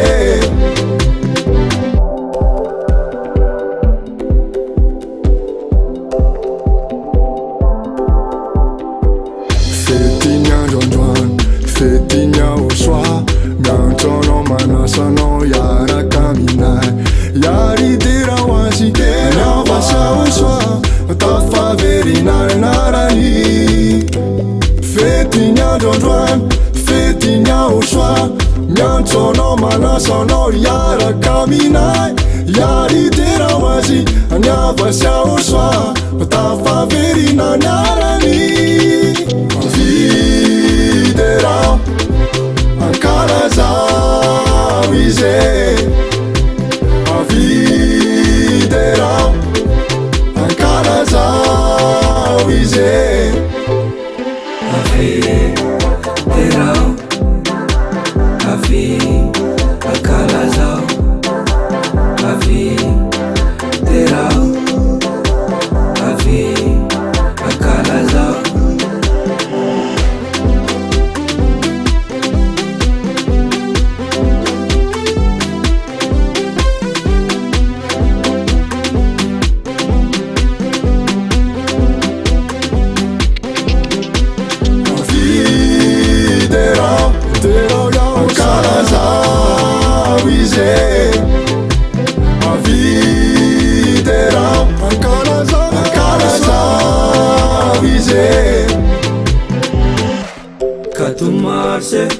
Katumarsa fetinaye fetinaya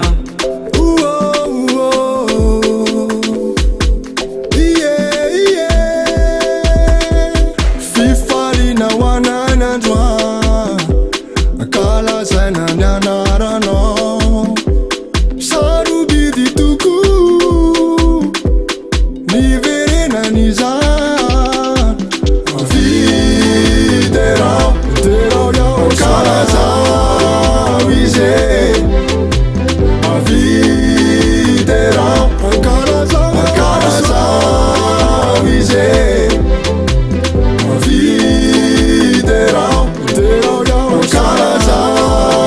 izy avidera ankalazao izy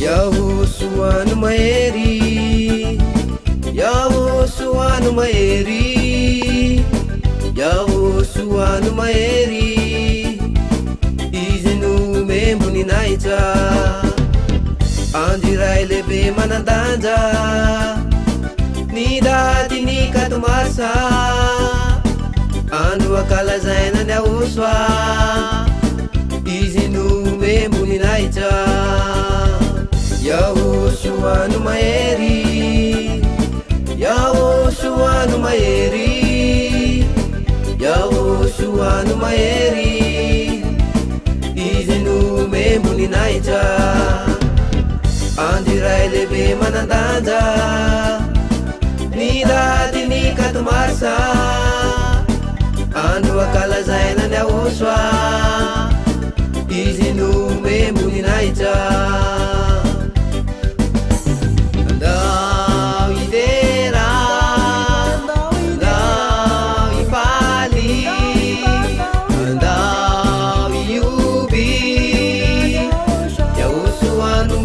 Naita andau idera andau ipali andau iubi Yahosuanu membuni naita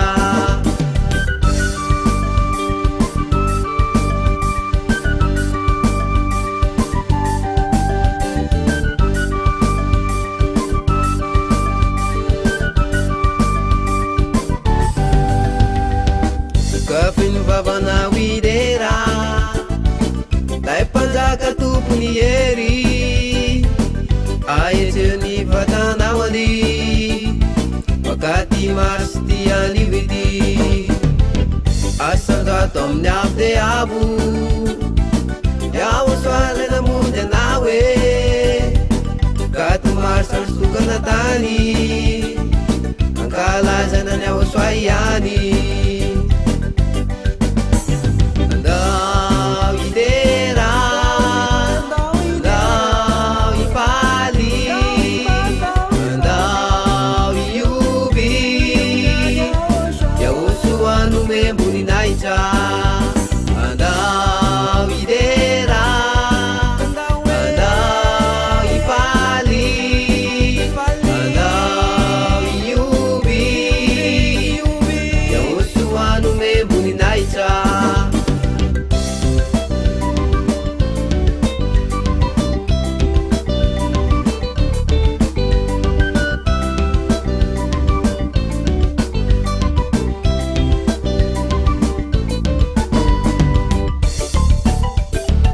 Zanak'Andriamanitra Falitika totava verina amin'olo voninahitry'Andriamanitra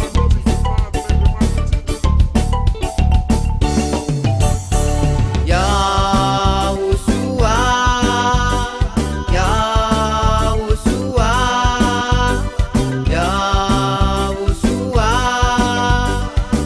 Izinu membuni naita Yahosuanu maeri Yahosuanu maeri Yahosuanu maeri Seminu asiti baube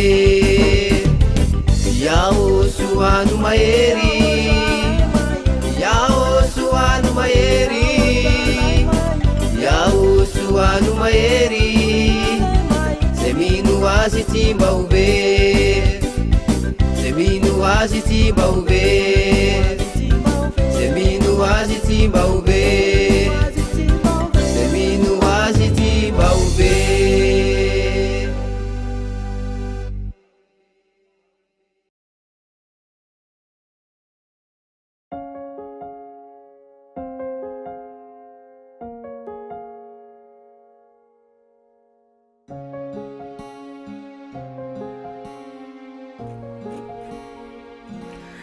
keep on being strong.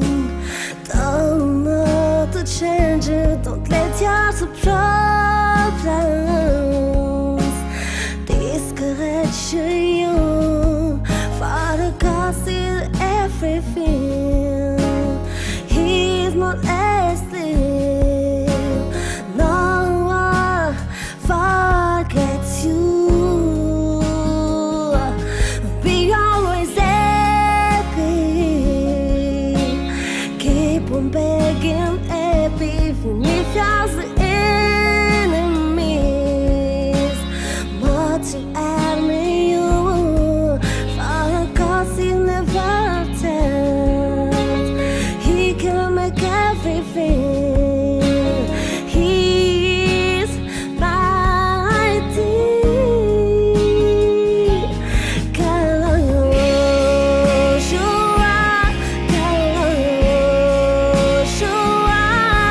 He will listen to you. He will listen to you.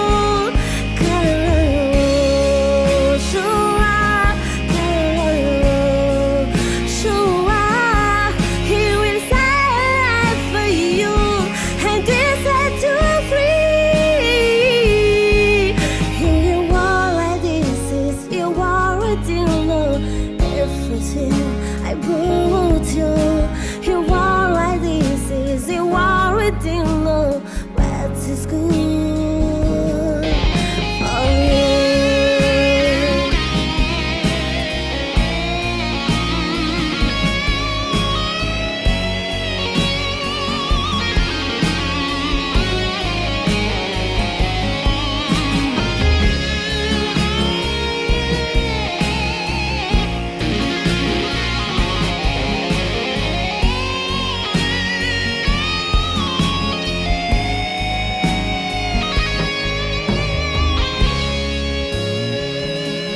Be always happy. If you face my struggles, for that shall just test in you. Don't be discouraged. Yahweh is next to you. Yahweh is beside you, protecting you.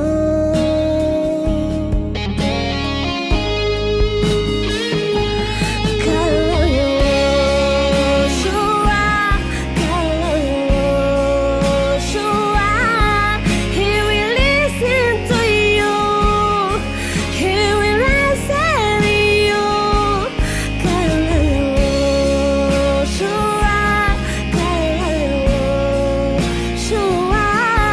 He will fight for you and this set you free. You already says you already know everything I brought you. You already says you already know what is good for you.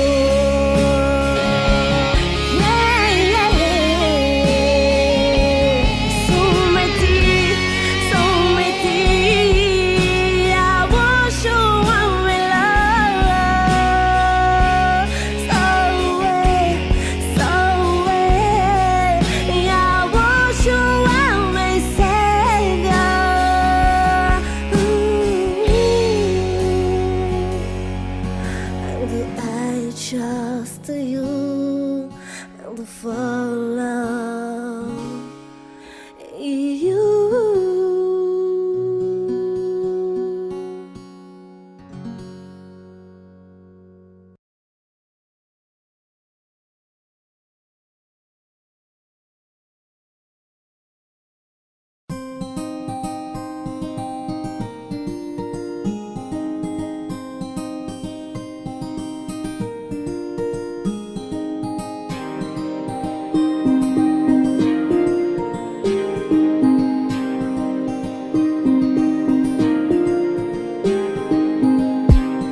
Tena tsara Yahosoa, ny Andriamanitra tena mahery, tsy namonjy ny fanahy, tsy namelana obery, Yahosoa ty atakalo, volana arena,